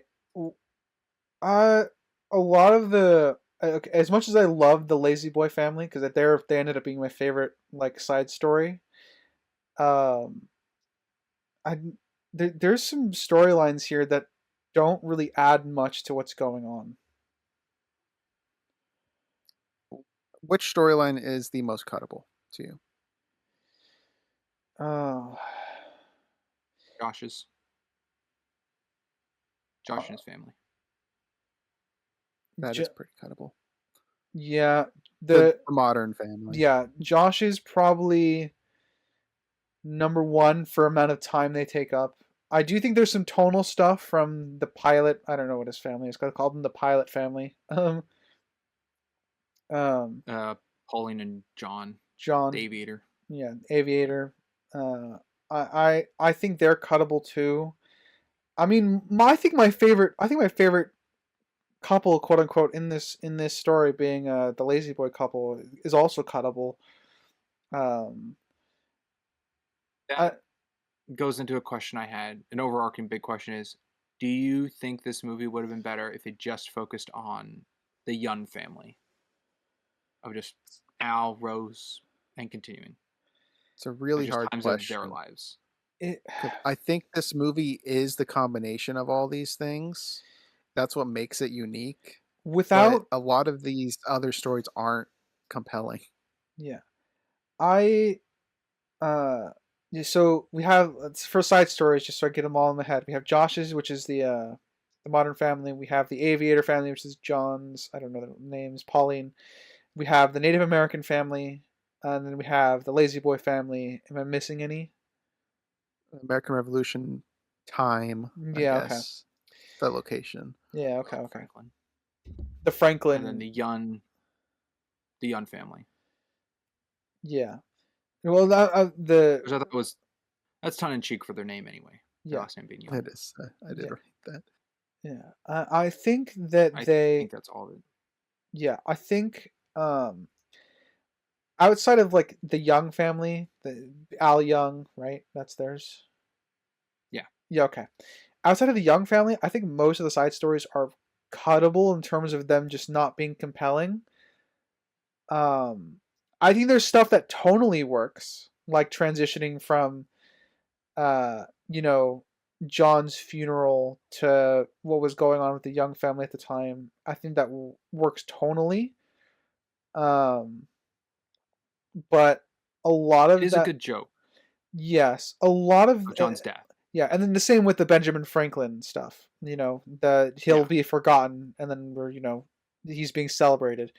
So it's not that it's worthless. It feels like though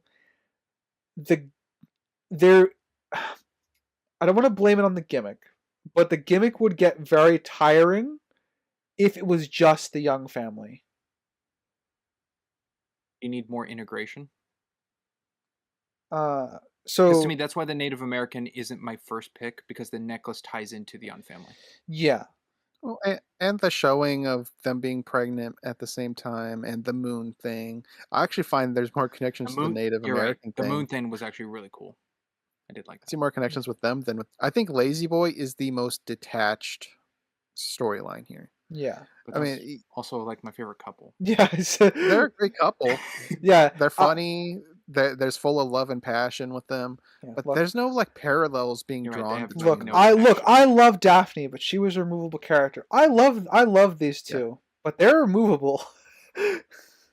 The closest thing is they refer to the Lazy Boy as like their kid. And that's kind of the parallel. Oh, everybody that's been in this house has a family. Theirs is just a weird family because it's an invention. But there's nothing. Yeah. They are the most detached from this. Yeah. I would say, so yeah, unfortunately, I think a lot of the side stories need to be made more compelling to justify their integration, because the reason they exist is purely for the gimmick of... So you see all the side ones more as tools than characters. Unfortunately, that's kind of where I'm leaning, yes. I don't even know if I would classify them as tools. Well, I mean, I think gimmick is stronger. They're tools to facilitate the gimmick of being able to, which is like the camera's in one place and they're showing multiple things at one time. That is the gimmick of the film, and most of the time the families are tools to utilize that gimmick, because the gimmick would get very stale if it was just the Young family. So it feels like they were forced to add them all in order to make the Young story more compelling visually, because of outside of the location being the main character, the clear focus is clearly the Young family, given how much time we spend with them. Yes. So that's kind of broadly what I think about all the side stories. I want them to be more compelling, because the movie dedicates time to them, a substantial portion, and because right now it's the worst of both worlds, in the sense of like they need to be integrated better because they're integrated, or they should be removed so that the Young family can get more character time to bounce off of each other, and we can get more character stuff with them. Like the siblings, Elizabeth and Jimmy, they're so passive. They're Once Jimmy has the Navy talk, he's essentially out of the movie. He's barely referenced. He's never on screen again. Did he die in and the then Vietnam Elizabeth's War, only mentioned. or did Not he? true. He comes back. Oh, the family photo, He has a family photo where I guess he has a photo. girlfriend. I couldn't tell who was I guess. next to Rose in that photo. I'm not sure. But yeah, no, he didn't die in the Navy. He moved off, went somewhere. I don't even remember. Like Richard said, the family's all over the world now. But his siblings just get pushed out of the story. Not that they were really relevant to begin with. I would almost argue we don't need them because they don't really tie into the drama of anything Elizabeth. other than the Navy. And Elizabeth's a parallel to Margaret not being a lawyer like she wanted to. Okay. What was that, Vanessa? Sorry. Vanessa's the lawyer. Yeah, Vanessa's the daughter. That Margaret wanted to be. Yeah. Yeah. Elizabeth being the sister, I see her as not really contributing anything. Jimmy with the Navy, I think worked really. That whole. It had one good scene with Jimmy is his whole strength, which is very good because it works on both Al and Richard. Again, this is something that they introduce and don't do anything with. Like, does that dynamic continue for the rest of the film or the rest of their lives? I don't know. That's why I thought he died during the war, honestly. I would have actually preferred that. I'm sure that would have been some good, juicy drama. That would have been something. It would have. It would have made him a more relevant character, and it would have affected the family a bit more. Which sucks to say. I would rather. Especially with this movie killing people left and right. Poor Ted. Yeah, so I guess that's my bit on the side stories and like how the characters are integrated, because I feel like that we could have spent more time on their siblings, and that would have helped expand the flush out the characters, because we could have seen what Al's like with Elizabeth, or we could have seen what how Rose takes her son joining the Vietnam War of all things. So there's a lot of rich potential that's just not really explored, and it makes the Al family feel a little bit more hollow, which is obviously I don't think is the intention of the film. Yeah. I suppose. Yeah.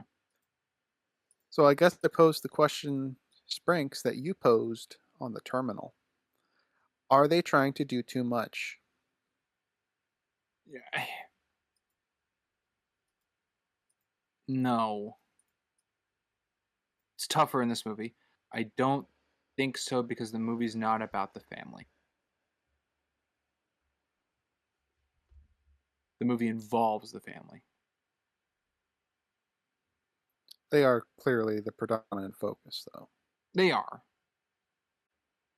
Yeah, I'm going to go with no. I don't think the movie's doing too much. Writer yourself? Either it's, I mean, we give based on what I've said, it's either doing too little with everything else, or it's doing too much in the sense of its balancing of everything, trying to balance too much. Yes.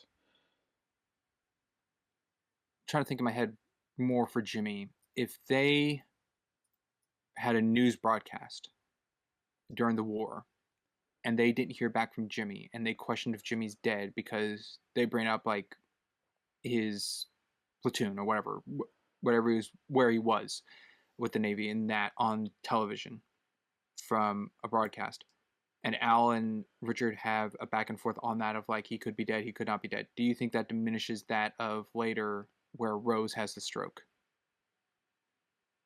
I think it depends on its placement. Depends on execution. If it's like right before it, but innately, no, I don't think it would be a bad thing to implement. I would also like to point out, I think we've said Jimmy's name more than it was in the movie.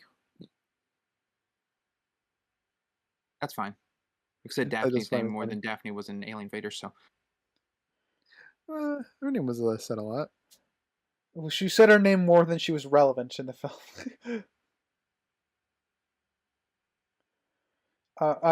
Same boat. It's execution for me, Sprinks, on that. That makes sense. Okay. I just wouldn't want 2 fake outs. Well, like I said, I don't even think we need a fake out. I think if Jimmy just died and we saw how the family took it, I think that would be enough for me. Okay. So Jimmy's the dead one and Rose is the fake out. Yeah, we don't need them to be both faked out. Just trying to think the structure tone. If one is declared dead, to then go into the thought of death, like how much onto the audience would that be? Like, oh my gosh, she's dead too. Everyone in this family is just dying. But then it's like, oh no, Rose is alive. And it's like, oh, okay, thank goodness. Like the Yeah. change of that versus the drastic harsh of like, oh my gosh, Rose could be dead because no one else has died yet. I And she's, mean, the you know, introduction the really grandma. into that tone is John's death in the Aviator family. So the idea that people will pass away here is introduced about 30 minutes in, I think. Yes, but John's death is somewhat of a joke as well. Well, that's a fake out, isn't it? Because you're supposed to think he died of a plane crash until they correct that. That's the joke. Like it's an open casket, and you can see that John's clearly fine, like not destroyed in his body, and the two having the conversation. It's like I thought he would look closed casket for a plane crash. And he goes, "No, he didn't die in a plane crash."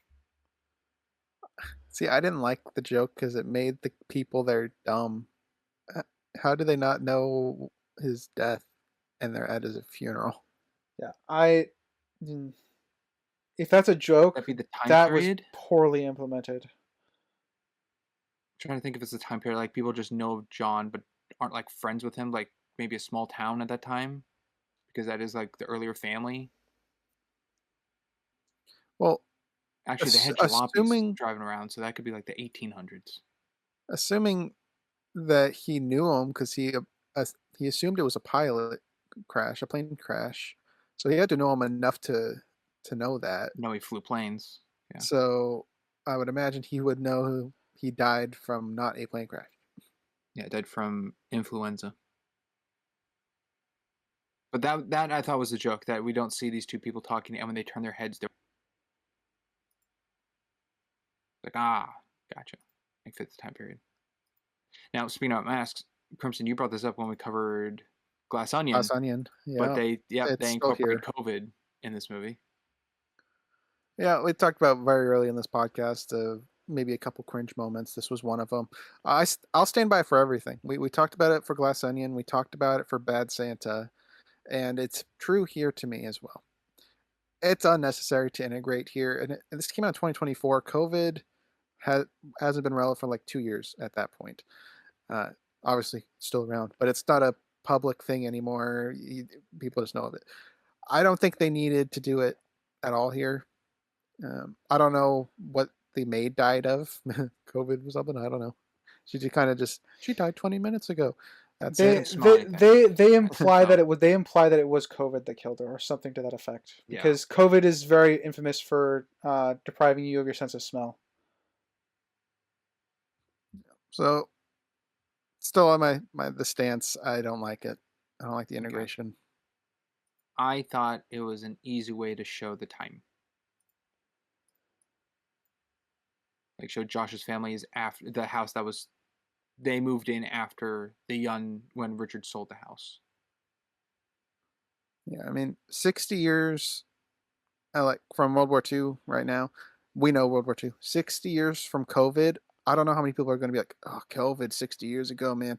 The newer generation's not going to know about it. It's going to be a blip in the history books. Yeah, it's not going to have the same indicators. That's for future writers to decide. That is not on us.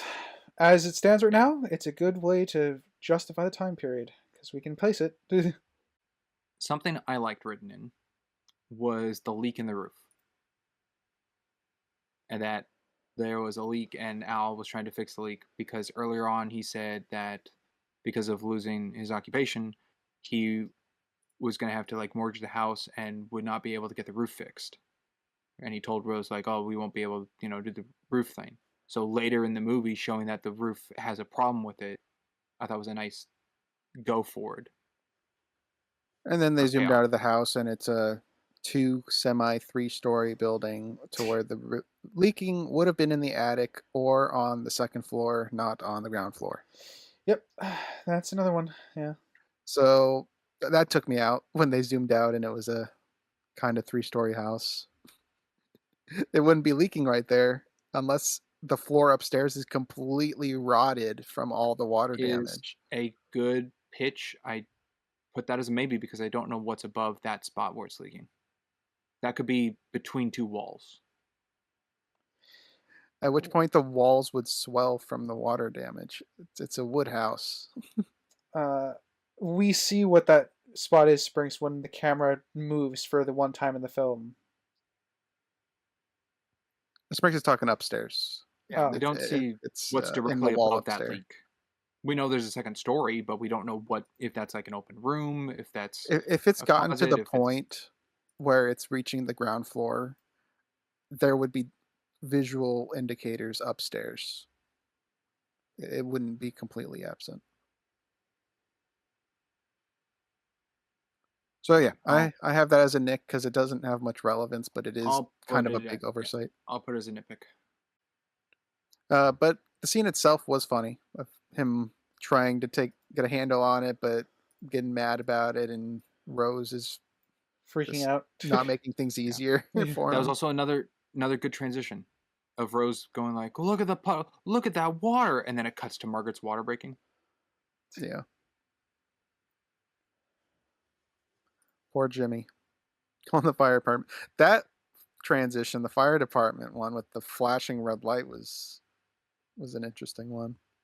Yeah. Not good nor bad, but interesting. Or the fireman being like, "Look up, son. Meaning of life right here." Take And it in. Jimmy's so awkward about it. Be proud. I'm like looking at my notes. I have the archaeological group coming into the house, and Rose is welcoming him in. It's like, "Can I get you lemonade?" And the main guy first off, those two pupils or whatever are so awkward. They do that Yep. very well. But when the main guy asks, "Can I see your backyard?" and Rose goes, "Oh, my husband isn't home. I don't know. I think it's all right. Come with me." I think it's a very, It just shows a very. different time period. Yeah, that's a very, very time period thing. I'm like, wow, you invited 3 strangers to your home, but you're unsure if you can show them the backyard. Yeah. That's where all the bodies are buried. I guess literally in this instance. Yeah, Because that necklace was around her when she was they buried. found the necklace. They didn't find a skeleton. At least didn't bring up a skeleton. That'd be funny. That they just took the necklace, left the body, and didn't tell her. Yeah, there's a body in your backyard. This is actually a burial ground. No, Pretty brutal. interesting. Let's go to writer for a point. Alrighty. I will jump to. I'll jump to I guess the scene over the fortune cookies with I don't know. I guess we kind of give up. I think we've kind of given up on going linearly, but I've been trying. yeah. I'll jump to the fortune cookie scene because that one's jumping out at me right now. I think that scene works fairly well because they come across as a couple that's just like they still love each other, but they're just not right for each other anymore. In quotes, to go with the life coach, and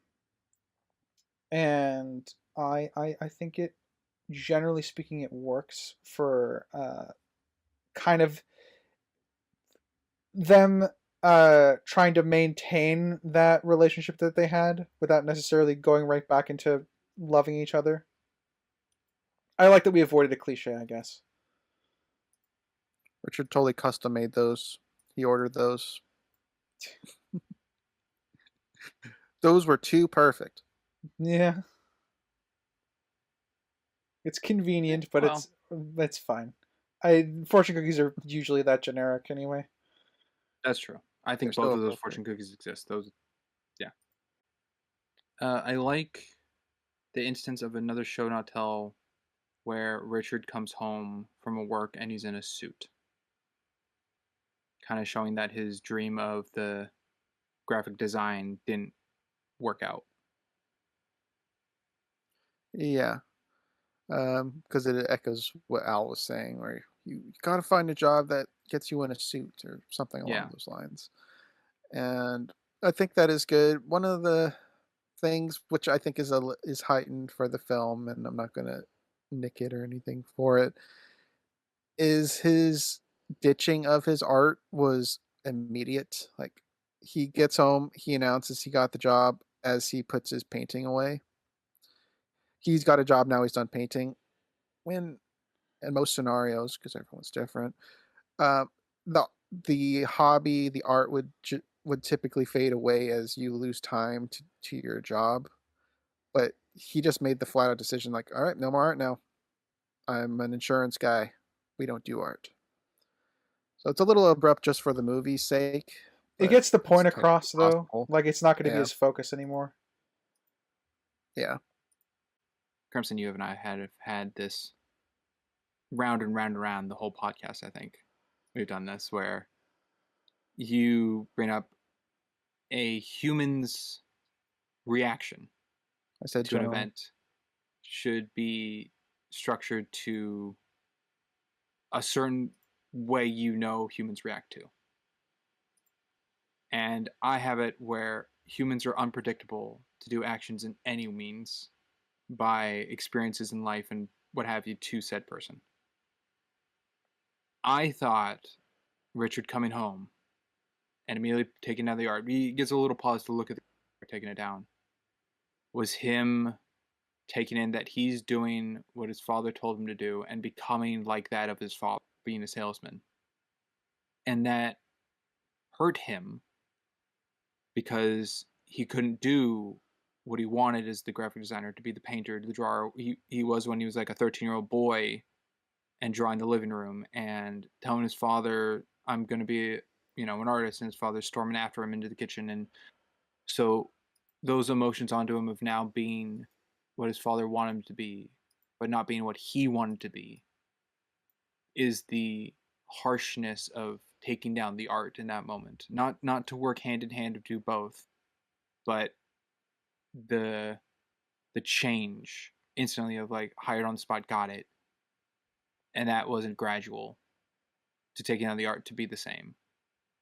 And I'm glad it didn't do the thing where that emotion was so pent up that he couldn't release it because he didn't like talk back to his father very much or explain to Margaret where he wanted to be and the differences in that. So he didn't like take the art and like break it over his knee or anything in rage. He just took it down. Yes. Well, you're right. You and I go through this through the entirety of the podcast, where generally you typically go with the exception is the rule. Well, I don't. An example being, I would say most people, when going across a crosswalk, walk. And then you would say, well, I've seen people skip. I said most people. I've seen you run. Yes. 9 out of 10 times you run. Exactly. So there's always exceptions to anything, but there's a reason why we have a generalization for things too. So that's usually my stance on things. Yes, but I forget what it was. We did something where you said the character should have yelled. I don't remember if it was Jurassic World Dominion or something, but like we were watching maybe a horror movie or something where someone should have screamed at something that occurred, but instead they like covered their mouth or something like they didn't make a noise. I remember that being our conversation of some point in the podcast, which I think was the start to all this. Yeah, I don't remember. So yeah, that's the general stance. I usually take generalities because humans Gotcha. like to think they're unique, but as a collective, we're not all that unique. Oh shoot, what's that quote? A person is smart, yes. People are dumb, panicky. A person is smart, people are stupid. Yeah, but there's more to that. But yeah, That's the general the gist K of line it. from Men in Black. Anywho, okay. So I think the scene is fine. Yeah, I don't necessarily find it abrupt. Uh, it's getting the point of the character across. Um, it would have been, I guess, in another version of the film, I guess it would have been interesting to watch him try to keep his art up while doing his day job, but just be unable to. That would have been an interesting aspect to explore. But obviously, they don't necessarily need that because it ultimately the result would have been the same. So it is fast, but again, it's not like it's if I view this as the movie being more efficient than it is being a problem. Yeah, I agree. I mean, that's what I was saying when I brought it up. Was I understand the purpose of it. I don't have any objective wrongdoings with it. But it's the talking point. I see. Do you? I forget which one we talked about this. I think it was in Greyhound last week about this. That Greyhound didn't really have a Tom Hanks freakout spot, which is kind of he kind of does in a lot of his movies. He's like has this freakout hand mannerism movement thing. And I think this movie does it with the ghost scene. The ghost scene is definitely yeah. Yeah, I would say that would qualify for that criteria. So something just like, what's the word? Not characteristic. Something where someone does expectation, I suppose. Yeah, I expect. Yeah, expectation. Sure, that'll work. Yeah. How do we feel about Margaret's hating the house? I mean, it's a character progression, right? So she goes from I could spend my whole life here to I hate this house to obviously coming back to I love it here at the end. But for the time being where she hates the house, uh, even after like they're going to just have the house to themselves and their family specifically, because they do have it themselves for a couple years. Um, is but I guess the issue for me that I have because I think a lot of that progression makes sense for me because obviously I think she feels closed in within this same space where she spent most of her life as she kind of gets to when she's crying at her birthday a little bit. Um, but I guess the part of it that was incongruent for me was being told after they're going to have the house to themselves, which is essentially what she wants. Her first thing is immediately to tell Rich, "We're not staying here. I don't want this house." How do we? That felt a little bit incongruent to me, not out of character, but I guess how do you guys feel about it? We can go first. Okay. The one thing to me that's missing with Margaret that it's passable and fine, doesn't damage ladder or anything, is pretty much Richard tells his parents that he's seen Margaret, and Margaret's over, and they're, a couple, and then she's pregnant, and at some point, Margaret just moves into the house, and I don't know, like, if she moved out of her parents' place to be in Richard's house with his family, like with his parents, which really seems like it was. So it was her choice to even move in here, to be then, I guess, with a conversation of Richard saying, you could spend the night. She goes, I could spend my whole life here, which to me felt more about Richard. Wants to spend her life with Richard to go into the marriage and everything, rather than spend her time in the house and location. And I think that was Margaret's meaning of what she said to Richard in that scene. So when it comes up to like, we're going to be here with my folks the whole time, why don't we get a life of move out, all that? She's just sick of this house. But because of how Richard has been raised by his father Al, of like the economy and the marketing and being a salesman situation to Richard, he doesn't see it feasible to happen, and that's why Margaret like yells back, other people do it and they make it work, why can't we? And that was kind of just like the big fallout of like their marriage. But I saw that as Margaret giving a pitch of she wants to be with Richard. She fell in love with Richard. She didn't fall in love with the location, with the house. So she wants to move out with Richard. And then later, when she goes, I love this place, I don't think it's necessarily just the location. I think it's all the memories the house held, all her life of everything that occurred there, the birth of her daughter, the Thanksgivings, the Christmases, the Halloween party, like all these big events that have occurred in her life, her 50th birthday party that she just loves because it's her family and life and everything in that house of where it occurred. So that's how I took it, and I think that's fine within Margaret.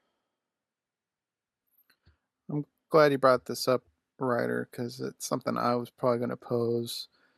And it feels like something is absent, and I was having trouble determining it. And I think it just might be through the film, we don't really see her wanting outside the house other than I don't want to be in this house. Like we later find out she wants to go to Paris, but that is pretty late in the movie. If it was sprinkled throughout the film, like she wants to do activities. Hey, I want to go to the park. I want to go to Disneyland. I want to go to blah blah blah. But it's like, oh nope, sorry, we got the kids. Sorry, we're saving for the house. Oh, we got to do this.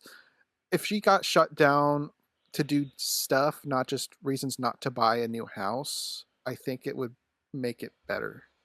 Because all we get is him shutting her down over buying a new house.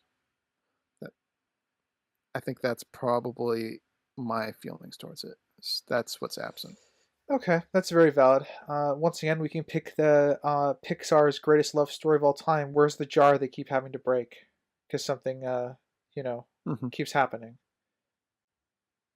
For the record, I'm referencing Ups, opening in like 10 Yes. minutes. I know what you're referencing. Yeah. I know, that's for the audience, not for you guys. I know you both know.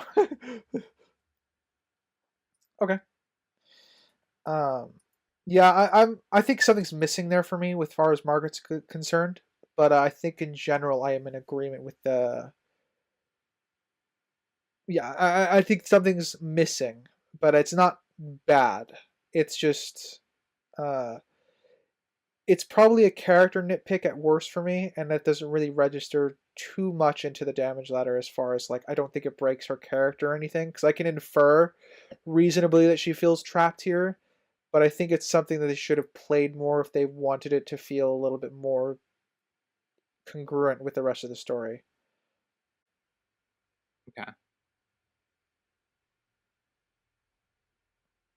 Okay. Well, that was an interesting. What were you thinking? Well, just think of like where that lines up for all of us differently, kind of thing. Like how far, like this is on anyone's damage ladder of like Margaret's character. I have as a nitpick because I do view it as something missing, but the movie still functions without this missing thing. So I have it as a nitpick. And Ryder. I already gave my bit, so there. Yeah, it's a nitpick. So it's not on your ladder. Oh, it's on your nitpick. Okay. Yeah, it is a character nitpick. Yeah, that's what I said, or at least I thought I said. Okay, sorry, I'm taking all in the information. I'm trying to get it. Okay. For me, it's not on my ladder at all. I have stepping off the ladder, not on. I don't know if it was necessarily the first time in the movie it came up, but I noticed it. So I jotted down at 56 minutes and 30 seconds. There's a snow plow outside, shoveling snow, as I think a mailman's walking up to the door. And then it fades a transition from the snowplow to the window, and from the window to a Christmas tree, and then to the room. That, to me, isn't... It falls a little under the line of cheating, again, from the camera's perspective. Because from the camera's placement in that point of time, since the snowplow isn't like one day, and then the window fade with the snow outside is a couple hours later, and then the Christmas tree is a couple hours later after that, because the snowplow is still seen outside that window, that the shot of the snowplow outside would not functionally be there, since the other two things in the foreground would be overlapping it. I suppose it is cheating within that regards, other than it's just depicting a different day. because I mean the snowplow could go more than just one day. So it could have plowed the day before the tree and then plowed the day of the tree as well. It So could, it but is it's the sake that the possible. snow plow is in the background the entire time of the fade from the window in the tree. I get what you're saying, but realistically, they could overlap because they're going on the same street. It's at relatively the same speed. So I agree. It is cheating, but it is a possible cheating as well. Okay. If I'm remembering the scene properly. Yeah, it shows like one of those window frames that we've said, and it's a snowplow going down the street, but then it just like fades in the window, and then it fades in the Christmas Then tree, fades in the tree. Yeah. and then fades in the ladder on the tree, and roses on the ground. It shows the whole room, but the snowplow wouldn't be seen from where the camera is because of everything else layered on top of that from that angle. So, which brings up another thing I had that I couldn't tell if it's cheating or not, or where like it lined up for the two of you, is Margaret's 50th birthday when she blows out the candles. How did you Okay. two take when she blows out the candles, the room goes pitch black? I kind of just viewed it as a transition. A transition to what? Didn't it went black earlier during the lightning storm, right? Or am I combining that with this being the same thing? Lightning storm was the power went out, Yeah. and the Vanessa screen went and her black. friend were like, "Oh, power's out," and then I think lightning hit, and then it went to the next day where This is their aerobics scene, right? Where they were doing aerobics first. the jazzercise Yeah. thing. Yeah. So this wouldn't have been the first time it goes to black. I don't Well, really have much. I don't mean to black. It's just the lights go off in the room. The candles are still on. There's still light on Margaret. Okay, I see what you mean. Because To me, before the candles, there was room light and candlelight, but now it's just candlelight. That's what you're going with? yes. And to me, what made it work is that it cuts to a different birthday for Margaret. That her blowing out the candles in the dark room is no longer her 50th. Because no one's standing over by the light switch. I mean, it's the same cake and candles, though. So that would be different if it was a different birthday. No, I think that was just a direction, an intentional direction for a more visually compelling shot. But that would break continuity in universe because, yeah, no one turned off the lights while she blew the candle. So that might be the most egregious thing I would imagine for you, direction-wise. Trying to figure out if it's the same cake. I mean, it's all within the same shot, and you don't see like anything move, like the cake or candles. There's no obvious switch of number of candles or anything.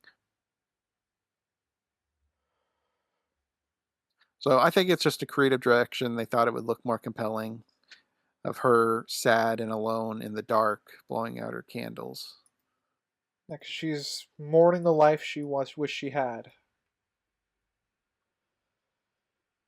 And furthermore, she couldn't even blow them all out. Yep, it is. I just pulled it up. It's the same cake. I have that as a Nick. Breaks the film's continuity of its creation. Yes, but also no one's by the light switch to turn off the light. Unless there's the light off, like one in the dining room that turns off the lights in the whole room. There's only one shot But in the it's kinda film like we this- could possibly see that. Don't remember it being there. No, it's kind of the same thing we say with the water damage. Like we know there's a second story. We don't know exactly where the water's coming in through the roof to get to the first floor. Like this is an off-screen situation that could be played around that it's just not shown. For me, I put it as a nitpick. Doesn't really change anything, but it is observably different and incongruent with how they've been portraying the film. I don't. Gotcha. Yeah, it's not really an objective thing for me. So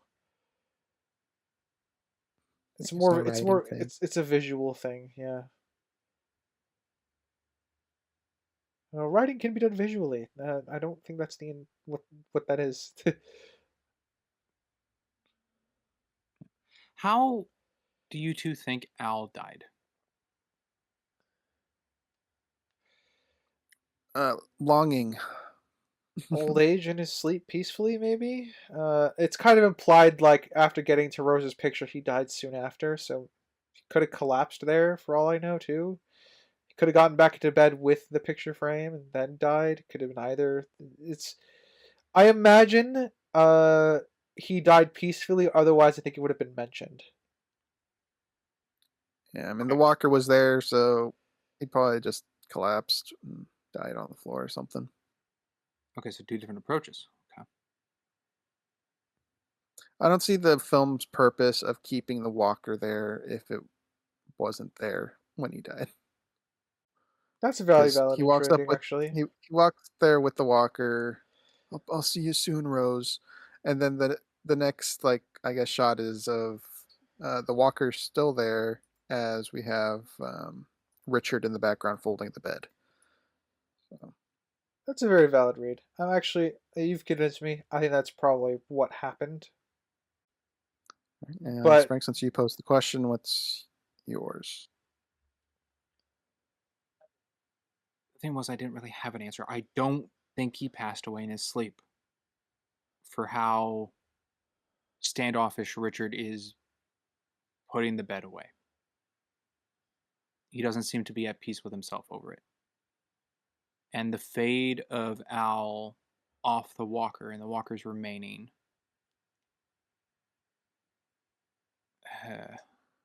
It's pretty clear that he needs that walker to move. He's like Yes. barely standing.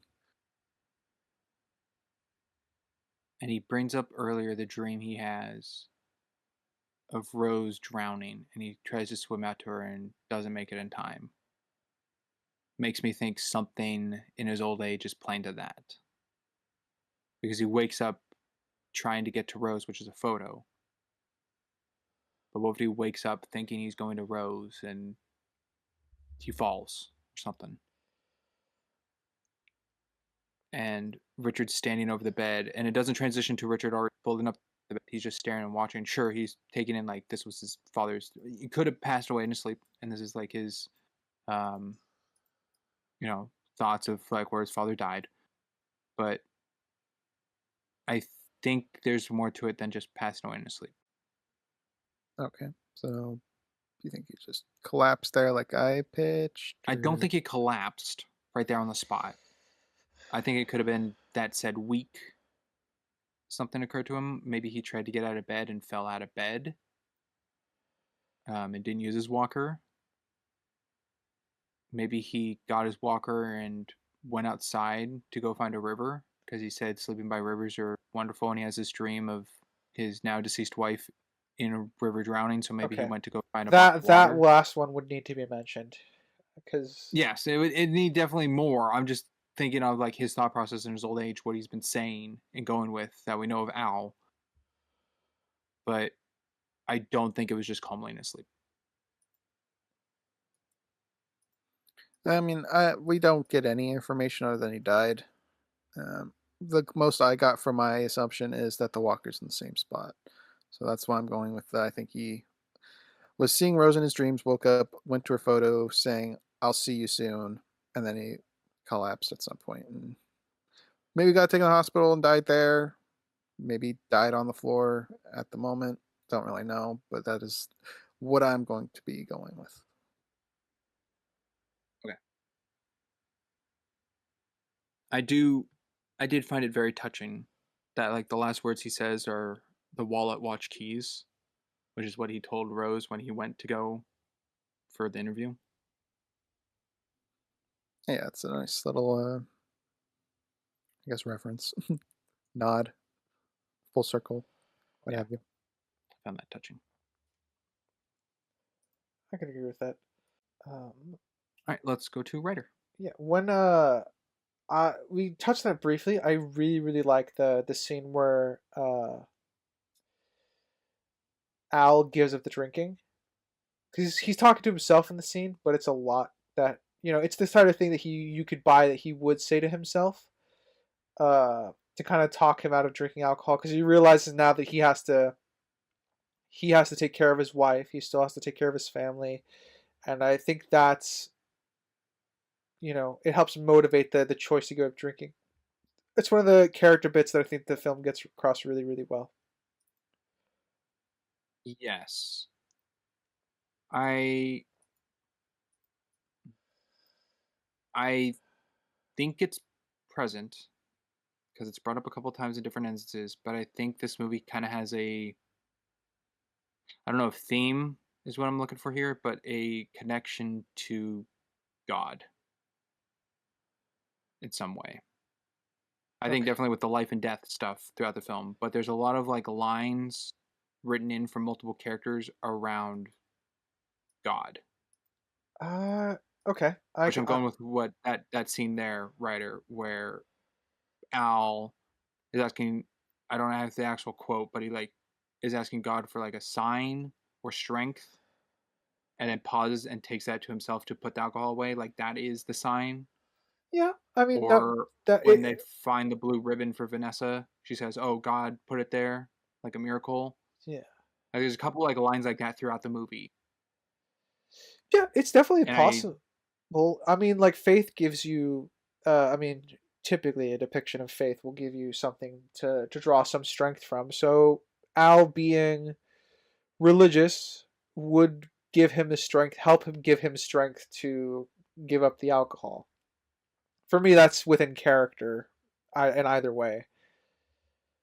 And obviously the touch on the miracle thing as well. I think it highlights like who that they're a religious family, and it also contrasts heavily to who Vanessa turns into. So that one serves two purposes. It shows Vanessa here, and then Vanessa when she's rocking out to her music. yeah, the rebellious '80s style then becomes senior partner attorney. Yep. So definitely growth and change. The youngest one. Yes, but I just saw that as a little. I definitely saw it as purposeful to be put Yeah. into the film. It's not oversaturating, Like a but it's little, definitely an no, add-on for the characters and the potential theme that's running through them if you want to read it in that way. So yeah, I'd agree that it's there. yeah, of life and death and whatnot. Crimson, let's go to you. All right. Something I noticed was when Al was giving the house away to Richard, you could see that Al's liquor spot has alcohol in it. So either the film's being inconsistent, which I don't think it is, or it's saying it's Richard's alcohol, which it probably is. Um, it was just a nice little detail because they had the door of the desk cracked open enough to see the bottle. So it was kind of a cool little look at that. He's kind of like his father, which is something they do draw parallels to in this, Oh, they did that where he multiple times. kind of Yes. turns into his he's totally turning into his father in certain instances, in certain manners. So kind of showing that is a nice little detail because it's minor, very small detail. Most probably wouldn't have noticed, but cool integration. Yeah, another parallel to that kind of is when Richard's yelling at his dad, yelling at Al, and he tells his dad, "You know what I'm going to do? I'm going to paint." And Al just says, "Good." And then we see Richard painting and how much joy that brings him and like a fresh breath of fresh life into him of like a change. And then when he tells Margaret he's going to sell the house, she gives the same response answer, just good, like one answer, which to me just echoed that of what happened with Al, that this step is now a good, better step for Richard. So those parallels. Yeah, and Al in some way is the reason why Richard dropped art. He at least pushed him in the direction to put on a suit. So Al did progress as a person through his life to be like, yeah, do what you enjoy. Yeah. Yeah, I think I don't, it's a bit of a jump for me to like get rid of the house, but because I don't know if Richard ever felt trapped here.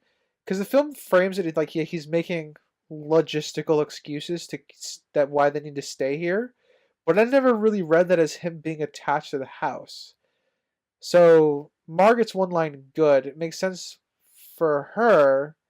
Doesn't make sense for Richard as far as I'm concerned. The ultimate choice, I guess. I need to more for Richard feeling like he's trapped. Or Do you think he was trapped because of his father? if that were the case, they need to convey that more. Okay, because Margaret has that fight with him saying after like He's here. Al broke his hip that he's come here to die. Yeah. So, but I don't necessarily view that as an attachment to the house because they gave them the house. You know what I'm saying? So the one line thing is a parallel. I agree with that. I don't think the second one is strong enough for Margaret saying good, because I'm not fully bought into Richard feeling trapped enough for this to be a good choice for him. Okay, I see it as just kind of Richard being with his folks for so long and allowing Margaret to move in, and then they get the house. That the last thing he can do is when his father's lost his wife and is ill, that he will now take care of his father and look over him versus putting his father somewhere else. Yeah. But that doesn't necessarily trap him. Because the idea is that he's trapped because that's the intended feeling, well, maybe I guess. Trapped is too harsh of a word. Let's establish something. Do you guys think Richard ever actually wanted to leave? Excluding the very end, obviously. I think there are parts in his life where he did, yes. And writer? I'm 50-50 on it, because the movies, this is where I'm like, I wish the movie made a choice. It either was longer and it chose to expand all the side stories, or it cut all the side stories in favor of expanding the young family, because I feel like this is something that would help me get on board with his choice either way. I'm 50-50. Okay. I'm also kind of leaning 50-50, but because I never liked that as an answer, I'm leaning no. I never really felt him wanting to leave. Him drawing up the blueprints and stuff felt like it was something for his wife. But past that, he was never proactive in the want to move. It was always a response to her. He never really brought it up outside of showing the drawing of what she pitched wanting to do. So yeah, but this would be like a 51-49% here. I it's pretty borderline for me. Go ahead, Springs. No, I just think it's definitely something he wants, something Margaret cares about, something he knows. There's just too many other things that outweigh that in his mindset to take the step to do that, which is like a dream, like another thing to make that step, like the art thing. Like that was his dream that he wanted to do, and he didn't go with that, and he fell into the salesman thing. I guess and didn't leave the house, which has kind of become his father, which also goes into that of Al. Al didn't move. He took up this house and stayed with this house his whole life until he moved to Florida. And that may have been a good parallel change of then on to Richard. They were left the house to then sell the house, because if his father could leave, why can't he? And if Margaret played with that to maybe not necessarily manipulate fully and that would have gotten cruelty onto that, but that would have been a better argument path for her potentially, like in the sense of like it's conveying Richard's state of mind when it comes to the house. Because you're right, Crimson, when these like it comes off as logistical. They are excuses, but they're still logistical in nature for him wanting to stay. I feel like I need something to make it more obvious that he feels trapped, because he's doing art stuff even before he sold the house, so he's already more free than he was. So there's already levels of like, I'm not buying that he feels trapped enough to want to sell the house at the end. So again, in the case of you, Springs, right? I see what you're saying. The problem is I'm inferring most of that, because the only direct line for me outside of the the logistical stuff is with Al. Al's coming there to die. But there's plenty of time before that where they had the house for themselves, where if he felt so trapped there, they could have up and left by selling the house. It's before while his Al was in, and Rose were in Florida. So Yes. for me, I'm just missing the connective tissue here for Margaret's line to be more meaningful. Because as it stands, it's there specifically onto Margaret's character, which again is fine, but it still doesn't convince me that this is a good choice for Al. Okay, that's not a character. Would it make a worse story? A worse story for what? That he chose to keep the house? No, that they left. Uh, If Al and Rose went to Florida, and that's the end of their story that we get as an audience, and then Richard is like, my father gave me this house, and Margaret goes, no, your father can leave, you can too, which could have met with, then I'm just like my father, I'm doing everything in step, I took up the sales, I'm not leaving this house, he left, I'm not, breaking from the difference but still keeping this house, versus what we're pitching of, no, he leaves the house, then it just goes to Justin's family for them to return. Like anything after that of Al coming back with the hip and Rose and everything, that's all missing, that's all gone. Like that's not relevant anymore because they're not in that location. Oh yeah, it would be a worse story, but it's still character damaging the way it is.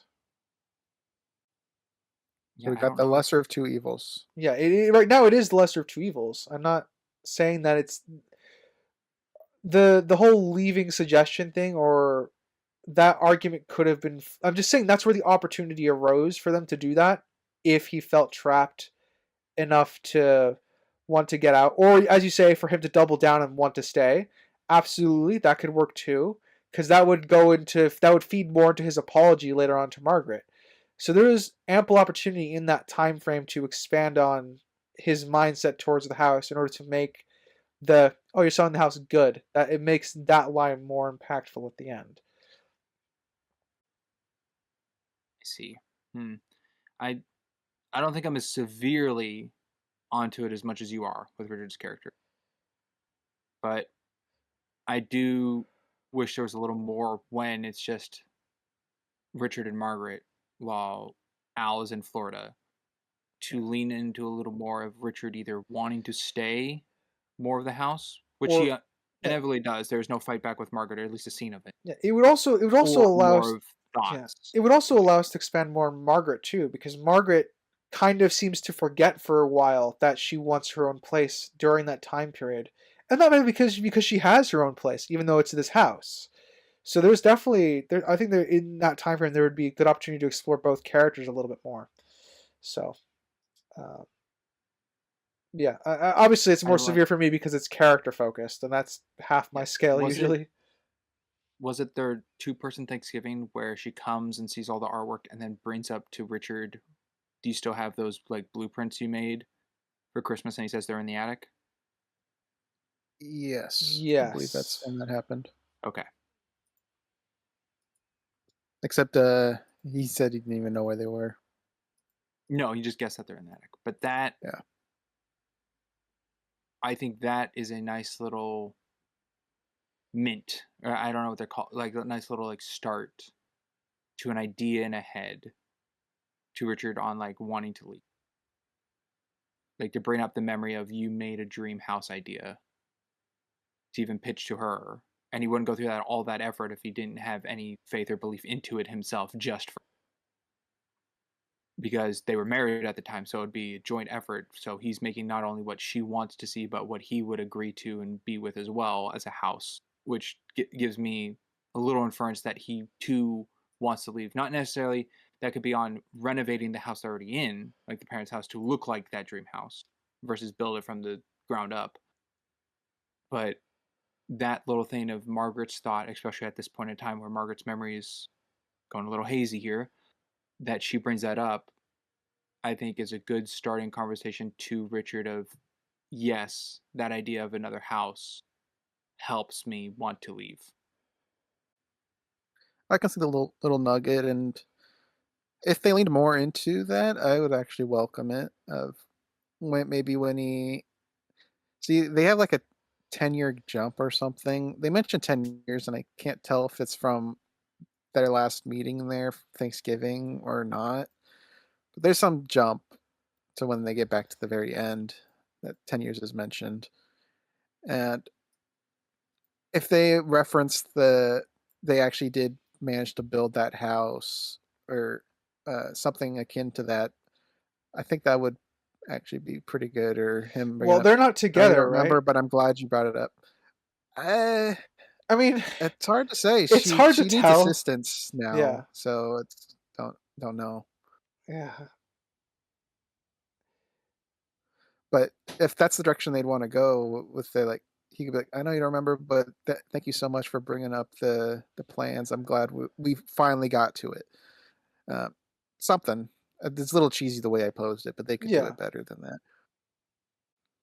So, I guess speaking of the ending, something that bothers me, maybe you guys can sway me otherwise, is a little bit of the revisionist history that he does with her, where he mentions he's got no regrets and that he was a great father and husband and everything was all hunky-dory happiness. Because she can't really combat him anymore. She doesn't remember anything. Um, I kind of don't like that as a character trait. He can have that, but it kind of rubs me the wrong way. It's not built up as a character trait also. Kind of comes out of nowhere. He's never really been one for gaslighting her, which is weird. Gaslighting is an extreme statement for what this is. Cuz there's two options, right? She's revisionist history in a sense, but it's also trying to bring her a sense of peace cuz maybe she struggles remembering anything, you know? Oh yeah, she doesn't even remember her own daughter. And people with Alzheimer's and similar issues, But you you got her don't want covered to to stress still them. Alice. Yeah, you don't want to stress them. So I understand why he wouldn't bring up stressful scenarios, but the way it's presented still rubs me the wrong way. Okay, I have nothing wrong with that scene. The way he demonstrates himself into bringing up memories of the past in positive lighting seems to be the most comforting way to display any trigger of memory.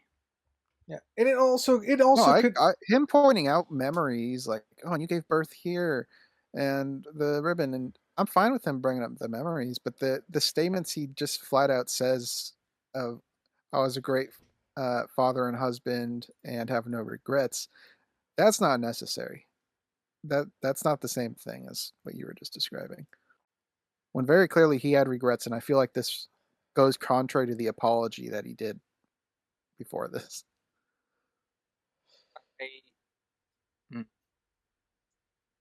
Again, I think it's fine.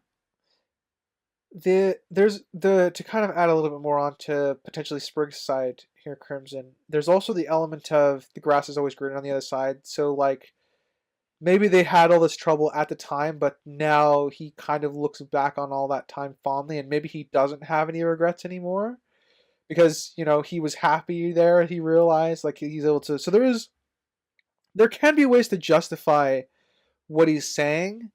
But again, I just wish I could be grounded a little bit more in his character to understand where this is coming from. Because, maybe if he was there during his dad's death, like he talks about like how he,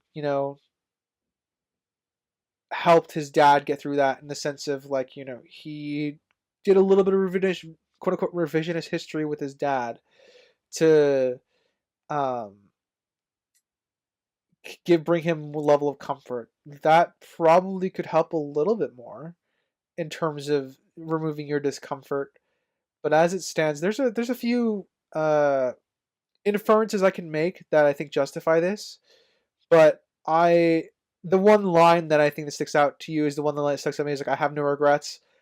I think they could justify that line a little bit more. That's probably my one nitpick on the dialogue of the scene, because otherwise I think everything else is great. Yeah, and by me naturally saying rubs me off the wrong way, that is me hinting towards it's a subjective feeling. Yeah, would I you like don't think to there's an rephrase that? thing here. No, I stand by it. it's just a subjective statement. The closest thing would be the regrets thing, because I do feel that is contrary to his apology he had. So something to build that would be probably my objective stance with it. Yeah, feeling spicy today, are we here, huh? A scene I like that again is in retrospect superfluous because I don't like the Josh's family at the end. There's not really much to do with them. But a scene I do like is the scene where they sit their son down to talk to him about what happens when a cop pulls you over. Uh, it's very, very distinct to a particular part of American culture, at least in the modern American culture. But you get what's happening in that scene without them having to literally beat you over the head with it. Um, and it's a good scene, but like the rest of that family's involvement in the film, it is removable. Yeah, it doesn't really add anything other than just the family dynamic and presence. It has no parallels to any other family that's been shown. Yeah. But the way they execute it, I agree, is good. Yeah. I don't necessarily. Well, I don't necessarily need parallels with other families. I just need. I want to be able to feel like the vibe of each other because there's not much parallel going on for uh, the Lazy Boy couple either. But the Lazy Boy couple definitely brings the comedic relief a lot of the time for the tone of the film. They do. It doesn't keep it super strict or serious the whole time. I might be biased because they're also playing the music I like to jam out to sometimes. Because I absolutely do what the wife does in that, which is dance while I'm vacuuming. Yeah. Okay. Let's go to. Well, actually, how's everyone's notes look? Since we've kind of jumped a bit to the end. I shall skim. You left, I think. We've been jumping around a lot. Okay. But I can throw one out there now if you want. Sure. Go right ahead.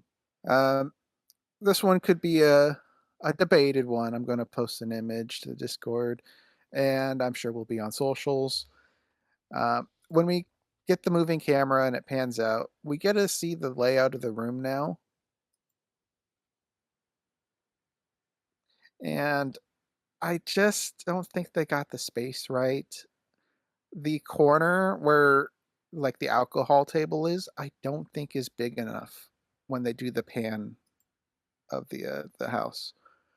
I think they made it a little too small when they did the empty room. Oh, I see. Okay. Yeah. So I think they got the space slightly off. It's not egregious or anything, but that is kind of my stance with it. Oh, shoot. Okay. It's a good catch. Oh, fuck. I might be 50-50. But I lean towards it being a good catch. Yeah. I think it's worth pointing out, yeah. Otherwise, looks nice. I would never have guessed that this was a multi-story building unless they did what they did here. They never reference go upstairs to your room, young lady. And if they did, I forgot. Personal thing, not really relevant. Yeah, I don't think they reference go upstairs. Oh well, no. Margaret does point. Yes, let's go Richard upstairs. Yeah. And said, "You meet upstairs." Oh, that's right. Pants down. That's right. Yeah, the pants down is distracting. It's Tom Hanks. I'm glad there was boxers. And since he's bun cheeks. Thank God. If it was Tidy Whities, I would have had to click out for a few minutes.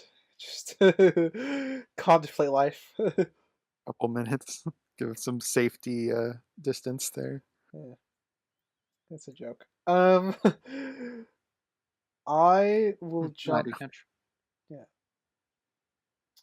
I'll jump to I like it because it comes back. You know me, I enjoy my thoughtful echoes. But the wallets, keys, and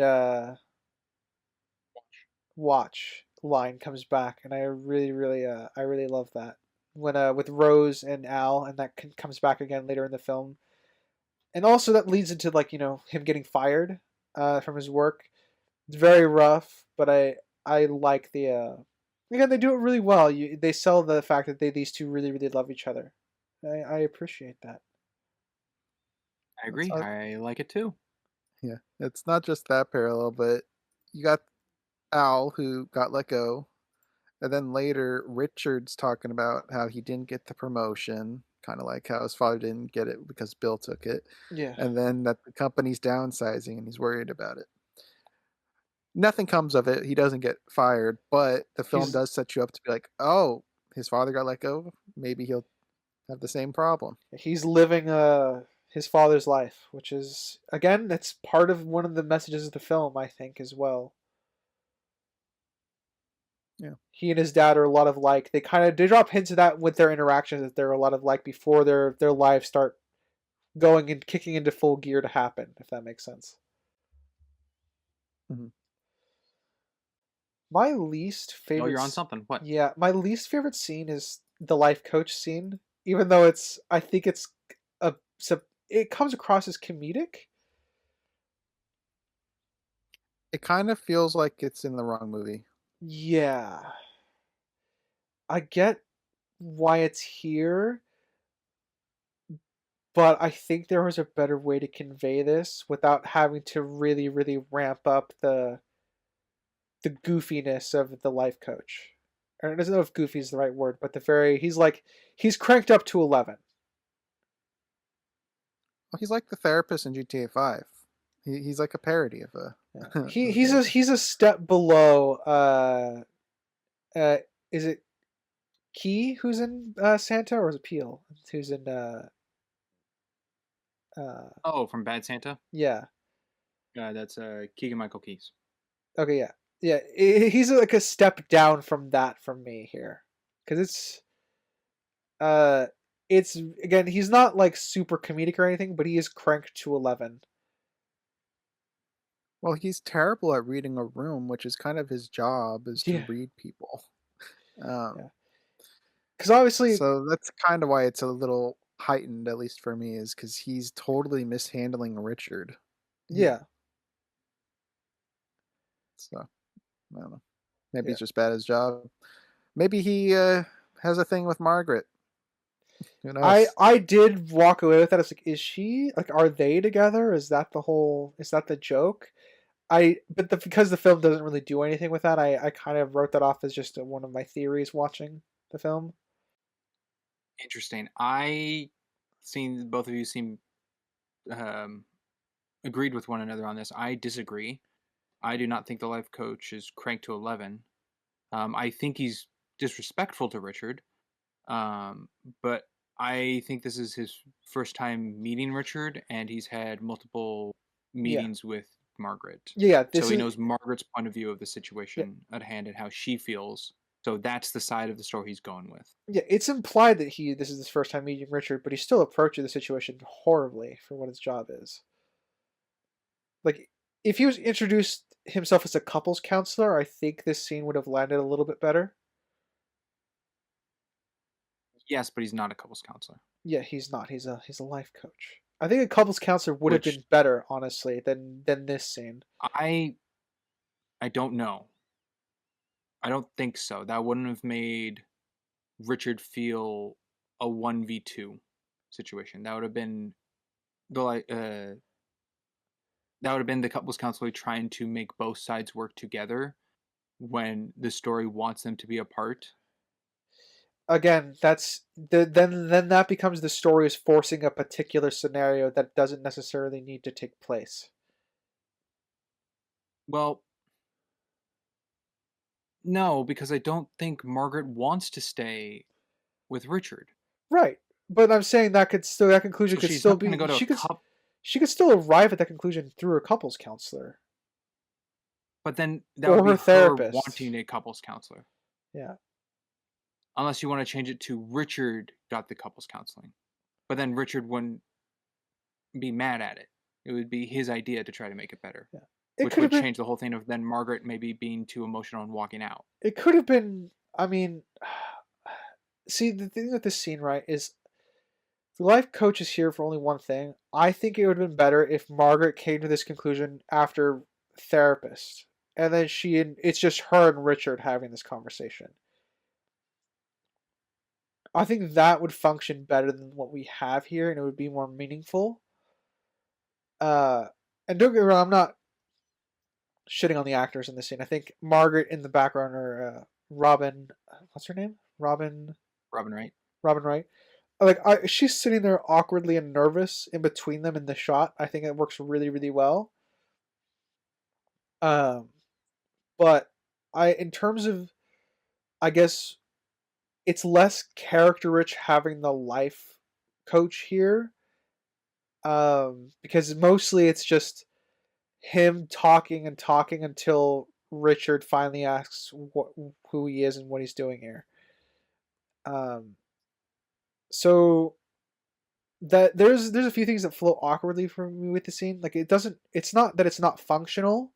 It's just that I think there's things that could replace it that are better, and I think the scene itself could have been better if the life coaches are being more respectful towards Richard, even though they're on Margaret's side. It's his job to be a quote-unquote life coach. I don't have any character problems with the scene, to be clear. It's more of a... Yes, I don't think I agree with you in any form of that. Being that it is a life coach that's chosen. Because the sprinkles of the past of what Margaret wants is to get out of the house, to see Paris. She thinks her life up to 50 has kind of been wasted. She doesn't go to a therapist or a psychiatrist to give a trauma to be healed or a problem of her emotions to be structured, fixed. It goes to a life coach to see where can I go from where I am to what I want to achieve. And that seems more fitting for Margaret's problems on screen that we've seen than emotions with Richard. So a life coach of what she's going to seems more fitting for Margaret. And then the life coach to be on her side saying, I think you need your own boat. Like, because for Margaret to achieve her goals, not to have Richard weighing her down, which is a very disrespectful thing to say to Richard in his own home. But he is a life coach for Margaret, not a couples counseling for the two of them to work things out and not to make Margaret just feel better, to make her achieve her goals by giving her advice in metaphors. So I think the chosen part of a life coach fits the most. And then for me, anybody that has holistic as part of their profession is a red flag for me. Personal thing. Fair enough. Can't really... Yeah. I haven't come across anything where I can dispute that with yet, so...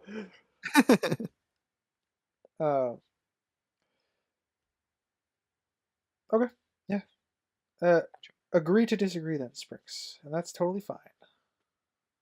Aye. Crimson, on a little lighter note, I know something you do in real life as a joke, and I was curious I do if you stuff? found it comic. You sure do. You do it a little over here, and you do it a What? little over there. But they do a joke with Al and Richard of the screaming. That was the first thing I was. No, that was the thing I was about to bring up too.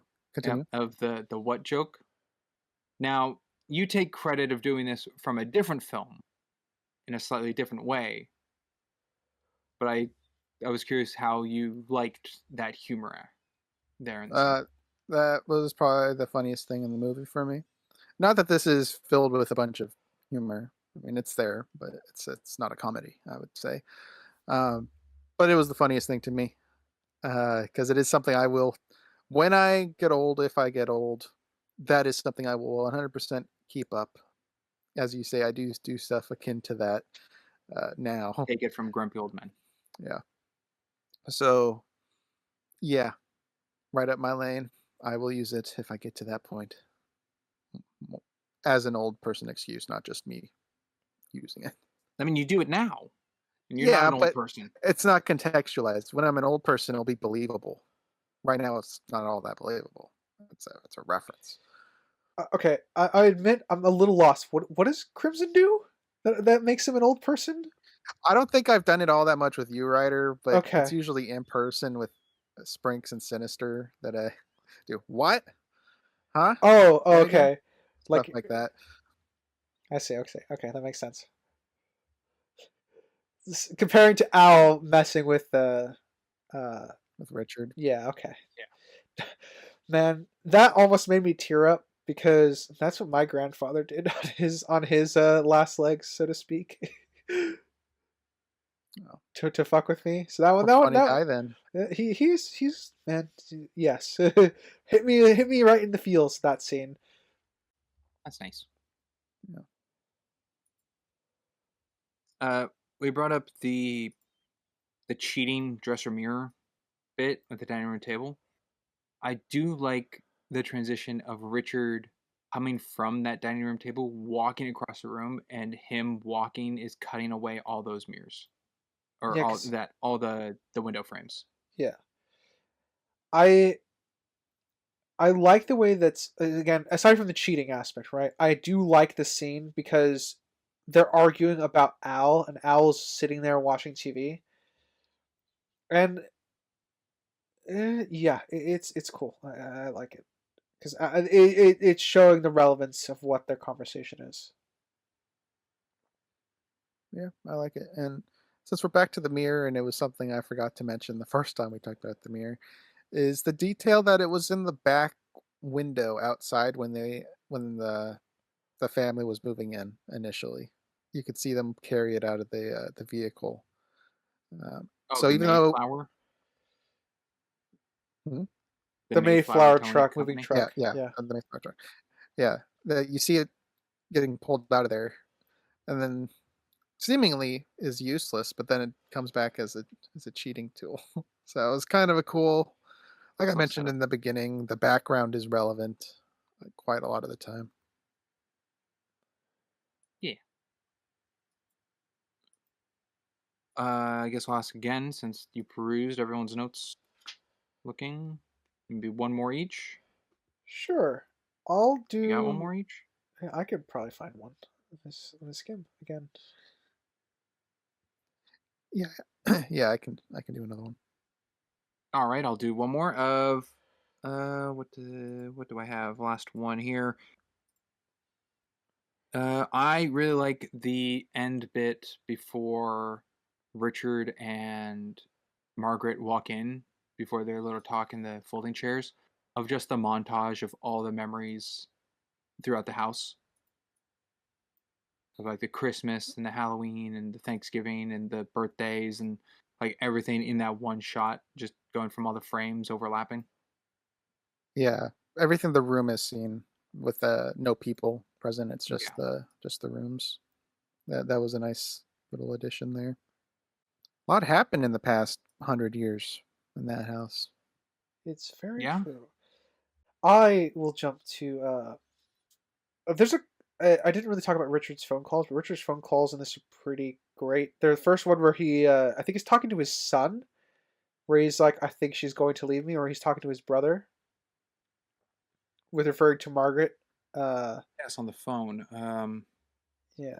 I was leaning towards Jimmy, but I don't think did he say who it was? I don't know who it was, but I feel like if it's anyone, it's someone we would know. So I feel like it would be Yeah. Jimmy. I feel like it was either Jimmy or his son, because I know they say something back, but I don't recall what they said. Like he says, "I'm sorry." Like I think he says, either "I'm sorry, Dad" or "I'm sorry." Richard Like, Richard doesn't have a son. uh, you're right. Just the daughter, It's just Veronica. Vanessa. You're right. You're right. Vanessa. Veronica. Okay, so yeah. Vanessa. Okay, so yeah, it's probably Jimmy then. Yeah, when he said dad, he's probably referring to Al, Yeah. which is how he would talk to Jimmy about Al. Yeah. It's a Or very call him very dad. good. It's a very good scene because again, Tom Hanks just being a top tier actor says a lot with his facial expression as he's talking into the phone. Yeah, that's good. But how much of it's real and how much of it is fake? Uh, no, solid phone call, delivers the necessary information. Solid. Yeah. I guess for my final point is the hummingbird. I just want to get your guys' thoughts on it because I think it pops up Oh 3 boy. times through the film. So what does it symbolize? What's the hummingbird symbolize? See, I feel like a hummingbird is an animal that has some form of symbology to it of what a hummingbird represents or whatever. I don't know what that is. Um, I was trying to think if the hummingbird in this movie was trying to represent resurrection, of how like the the wife, the Native American wife died, and then a hummingbird showed up, but then the hummingbird at the end of the movie, I I don't know. That's my best guess, but I don't know. Okay. What do you think, writer? Um, I mean, I know the symbology behind it. I can apply it to this film if you want. I'll throw uh, it out there. Let's hear it. all right. Hummingbirds typically represent. Let's see, joy, healing. Uh, I know it represents spirits. I don't know if I don't know. I don't think it's Christian though. I think that's Native American. The belief of spirits and hummingbirds. Um, I represents resilience as well, which I think that's probably very, very core to the film. Um, and if I know there's a spiritual connection to it as well, which could tie into the themes of God that Springs touched on earlier. That's off the top of my head. I'm sure there's more that I'm missing. Okay. Okay, so out of all birds, I guess they could have chosen to be that for the film. They chose a hummingbird, and that seems fitting. Yes. I think they might have overdone it on the hummingbird imagery a little bit, but I think otherwise, yeah, I think it's probably one of the more fitting birds. Okay. I guess for me, it would be showing no matter how much things change, uh, things still stick around. Because the hummingbird's pretty much all that's left. from Um, the from the because you had the dinosaurs, as woods, if funny enough. yeah, and that the tree in the woods is gone. The forest has been demolished and is now a neighborhood. Uh, Everything that this place was is gone now, but the hummingbird remains. So I think it's just a nod of things have an origin and they can stick around. So something akin to that. All right, very valid. Okay, gotcha. Well, with that and all that concludes our full coverage of here. We will now go into summaries and ratings. And you were both first Bum, timers. bum, bum. Let's start with Crimson. I shouldn't have made a noise. I drew attention to myself. Uh, His mood is based on sight. I'll start with I'll start with my subjective, and I'll start with something I probably should have mentioned in my history, but I guess it fits here. Kind of a personal connection to this film in some way.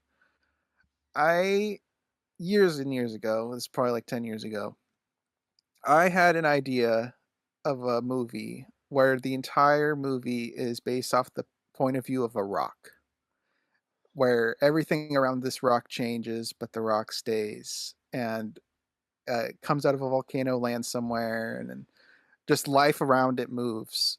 And that's pretty much what this movie is, but this is the place of a house and not a rock. So it was kind of cool seeing an idea I had long ago kind of realized in some way, and they did it in a cooler way than I envisioned, of all these side stories meshing together. But conceptually, very similar thought, and it was kind of cool to see that. Um, so that does probably factor into my subjective enjoyment of this. I have it as an 8. Uh, I think it's very cool. All these like windows into a different time and meshing them when appropriate, for the most parts, is very cool. It is technically a gimmick, but it didn't feel gimmicky, and I think that is a hard thing to achieve when using a gimmick, is making it not feel gimmicky. I think they achieved that. All the characters are distinct in their own way. I guess the modern family is how I refer to them, Josh's family. Um, they're the least unique or standout out of them, but that's not necessarily to their detriment. It's just how it is. And I enjoyed it very thoroughly. I will probably revisit this and recommend this to other people. Objectively, not perfect. I mentioned earlier that I think the audio is objectively the worst aspect of it. Do I still think that by the end?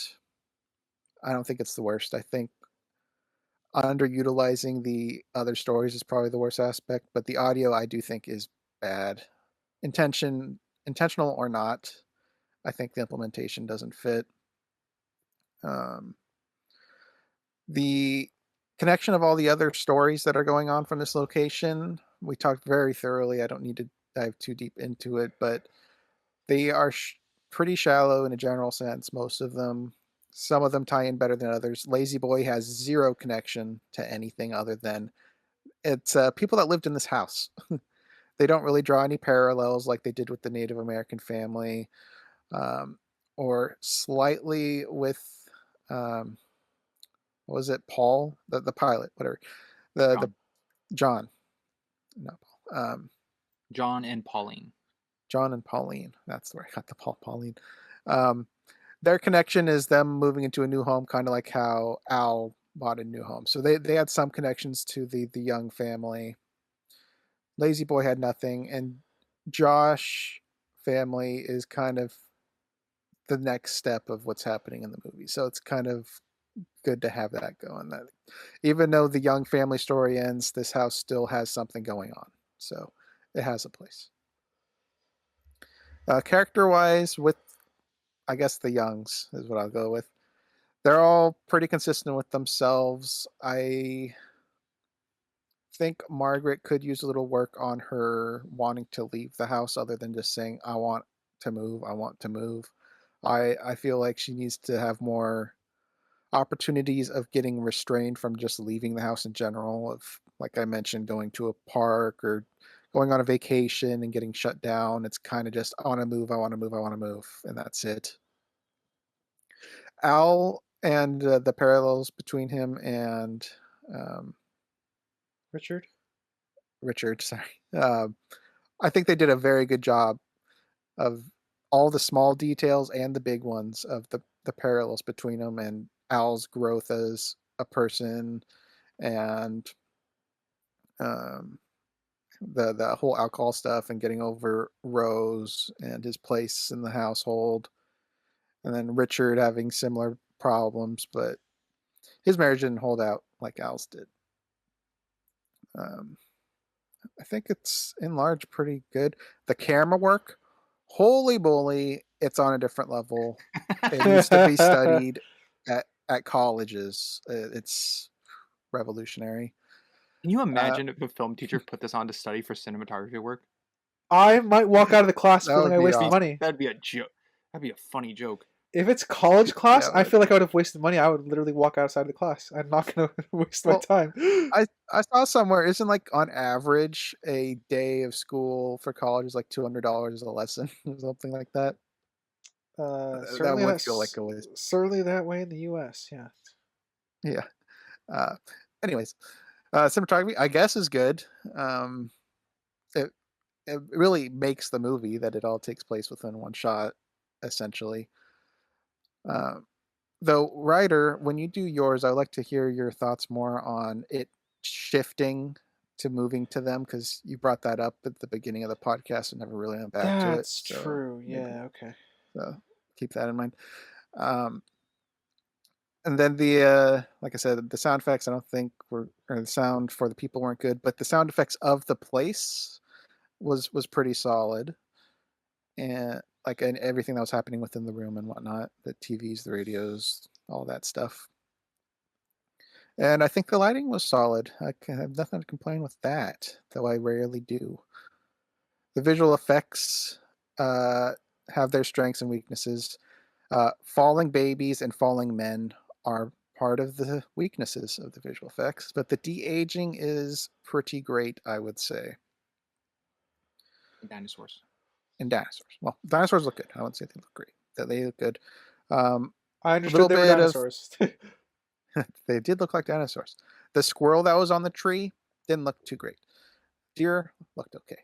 Hummingbird, all right. So with all that, I've given it a 7.5. It's pretty well crafted. All right. I'll go next. We'll save writer for the last.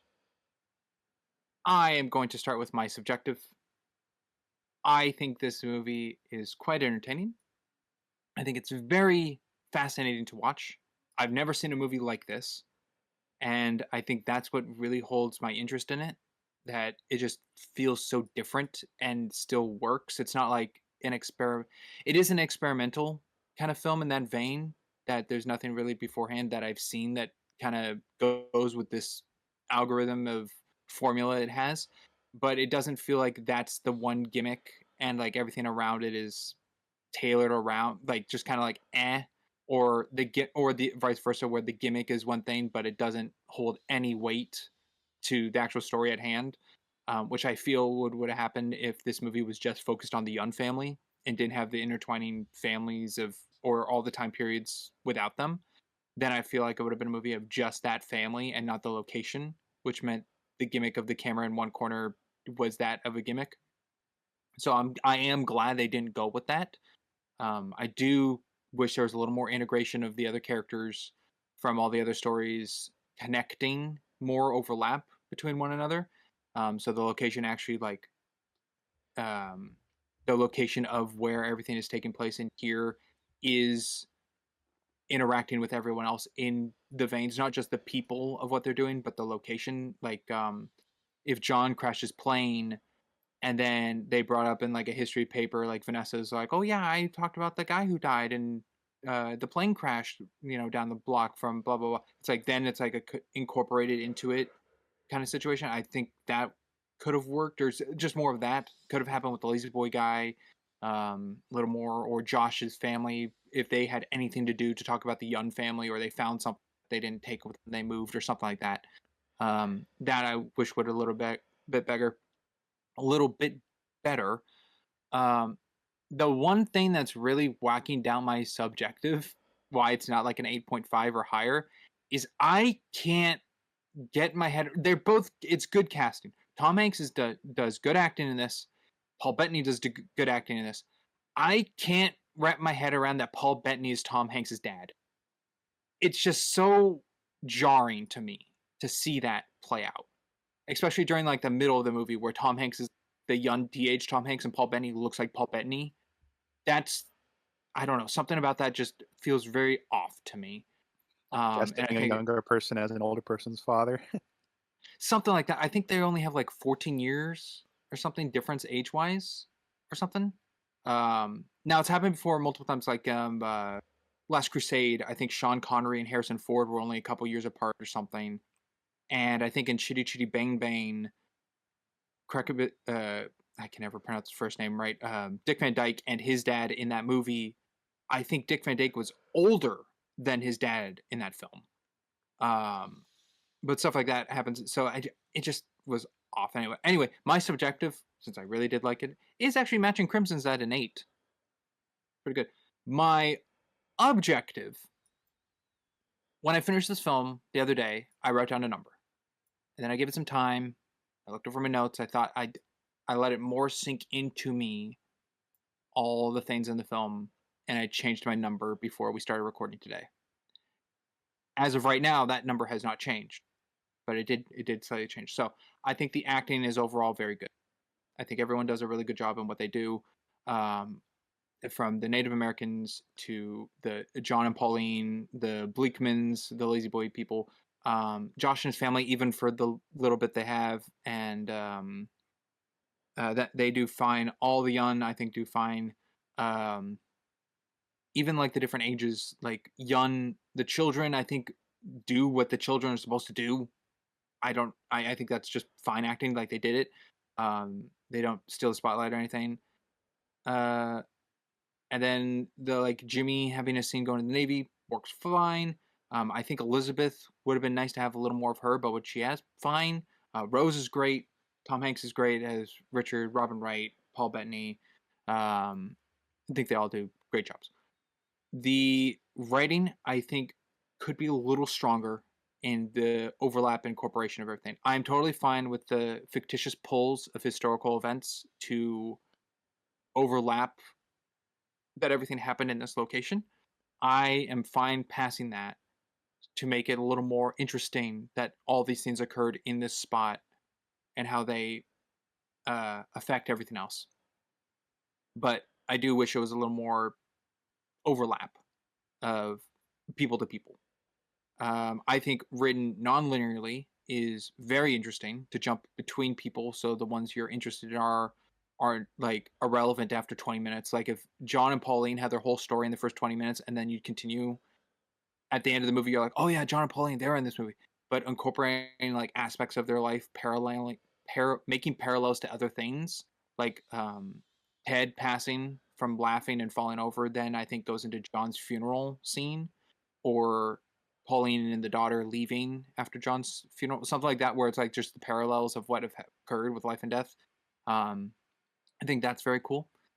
The whole moon thing we talked about, where that the Native Americans are lifting up the baby to the moon, and then Richard is showing baby Vanessa what the moon looks like and the moon he drew or painted. That I really like, stuff like that. I think was really good. My favorite I brought up was the Halloween thing. The lighting I think is fine.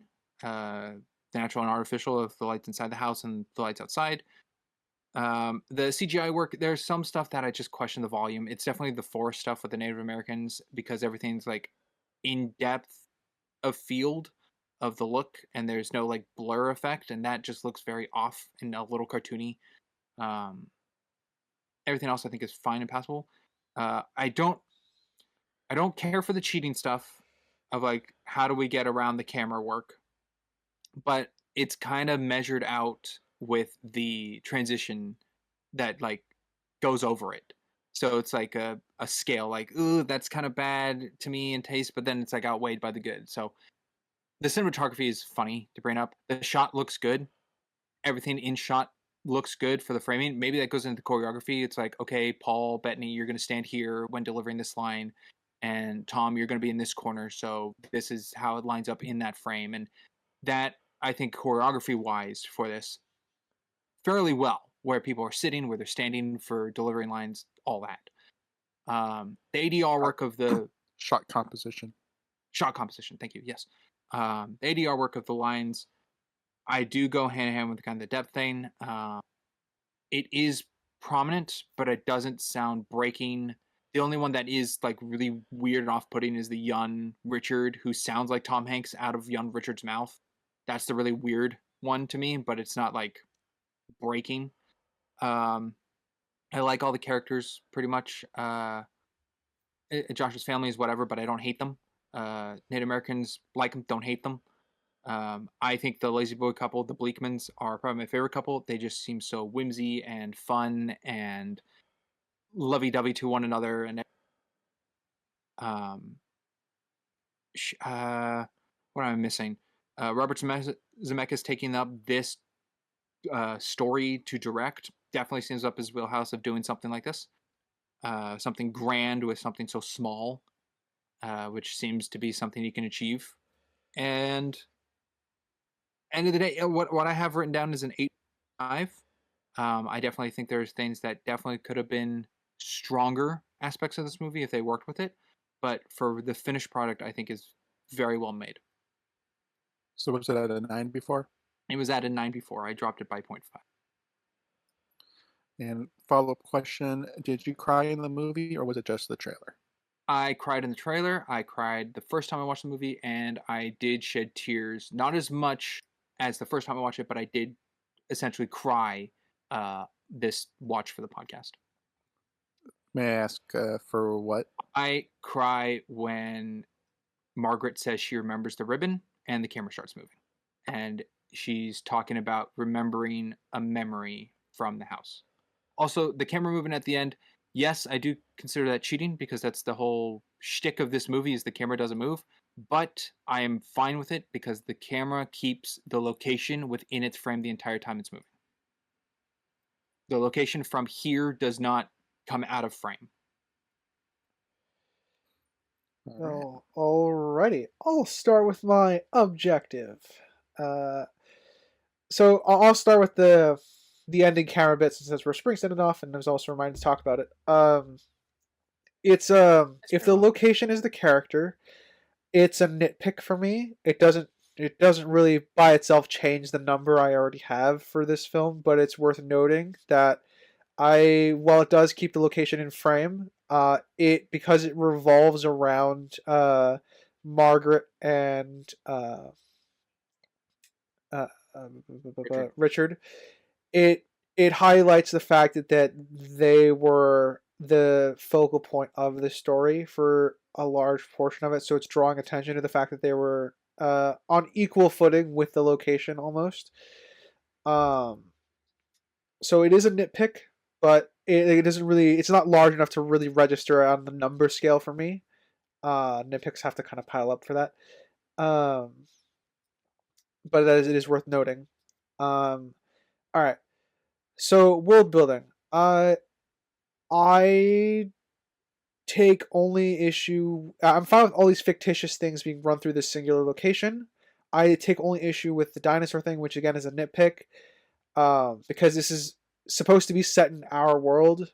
They don't really make it. They don't really work on making a distinction between our world and this one. So that is a nitpick as far as dragging historical references through a single location. But again, not a huge thing as far as world building is concerned. Um, the rest is kind of playful. I do think that they each family is set to their time period, and I think the set fits that time period. I think the way they act fits the time period. I think the um, I don't have many issues with the world building in that context where how the characters interact with their time periods. Everything feels accurate to me. Uh, uh, I would say, plot wise, the side stories needed a much better integration. I think that's the largest hit on the plot for me. Is that they needed They needed to be better integrated, or the film needed to focus up more on the Youngs, uh, to help flush out the nicks that arise from their characters and into uh, getting Al's perspective on uh, his arc a little bit more, clean. Margaret's view of the house, Richard also potentially feeling trapped with the house. Those are all things that are nicks that could be flushed out within that time frame. Um, Diving into characters, I don't really think there's much to the characters outside of the Youngs, outside of what kind of their archetype as they describe them. Um, Again, there's levels. There are some that feel a little bit more time wasting than others. Again, probably the most cuttable couple for me is probably the Lazy Boy couple, but like Sprinks, they're my favorite ones. So I personally would want to keep them, but objectively, I think they need to be better integrated like the rest of them. Um, I think that. What else am I missing? I kind of touched a little bit on everything there. Yeah, okay. So yeah, there's some nicks to the characters. There's I think about a third of the plot I think is wasted on the side stories, wasted in quotes. So that definitely needs to be tightened up a little bit. But I think objectively, I'm bouncing between a 6 and a 7. I'm probably gonna land on a 7. I think there's more this film does right than it does wrong with its writing. It just needs to be cleaned up a little bit, to mirror what everyone else is saying. Um, I Yeah, it just needs to be cleaned up a little bit. Um, Subjectively, man, the gimmick wore off on me half an hour through. So I was not enjoying myself as much as I wished I was. I think I would recommend this movie to film buffs because it's very unique and experimental. I did not care about any of the characters outside of the Lazy Boy couple, though. There was nothing there for me personally to latch onto. And that sucks because I'm following a World War II vet. So I think Al probably is the closest person I care about the most. I didn't care much for the characters. Didn't care much for the I guess because there's bits that are lacking from them that would help solidify what's going on. I definitely think they could use more flesh in that regard. I'm at a 5 subjectively. I'm not gonna really go out of my way to watch this again. I'll recommend this to specific people, but I am probably not gonna voluntarily go out to watch this again. Wow. And I guess with that, gentlemen, is there anything else before I read us out? There will not be a Tom Hanks movie next week. That is Yeah, I think very I'm For those true. curious. That is very true. Yeah, I think Yes, I'm done this- here. This season comes to a close come Monday, and next Wednesday, at the time you're hearing this, if you're hearing this the day this comes out, it will be something else. All Not right. Tom Hanks. Not Tom Hanks. I'm just for those who are like, oh man, I want another Tom Hanks. Sorry, not next week. And for those being like, thank God they're done with Tom Hanks. You're welcome. I mean, Yeah, happy to be done? Question mark. All right. Thank you, audience, for listening. Whether it be Spotify, Amazon, Castbox, Good Pods, iHeartRadio, Pocket Cast, and Samsung, and you happen to be on our visual side of things, watching our PNG Duper slideshow, YouTube, Rumble, or frickin' Spotify. Please feel free to like, comment, subscribe everywhere. Tell us how much you hate our opinions or how much you love them. And as always, I've been a geeky writer, I'm Crimson Maroon. Springs. and we will catch you next time. Later, everybody. Bye. Toodaloo.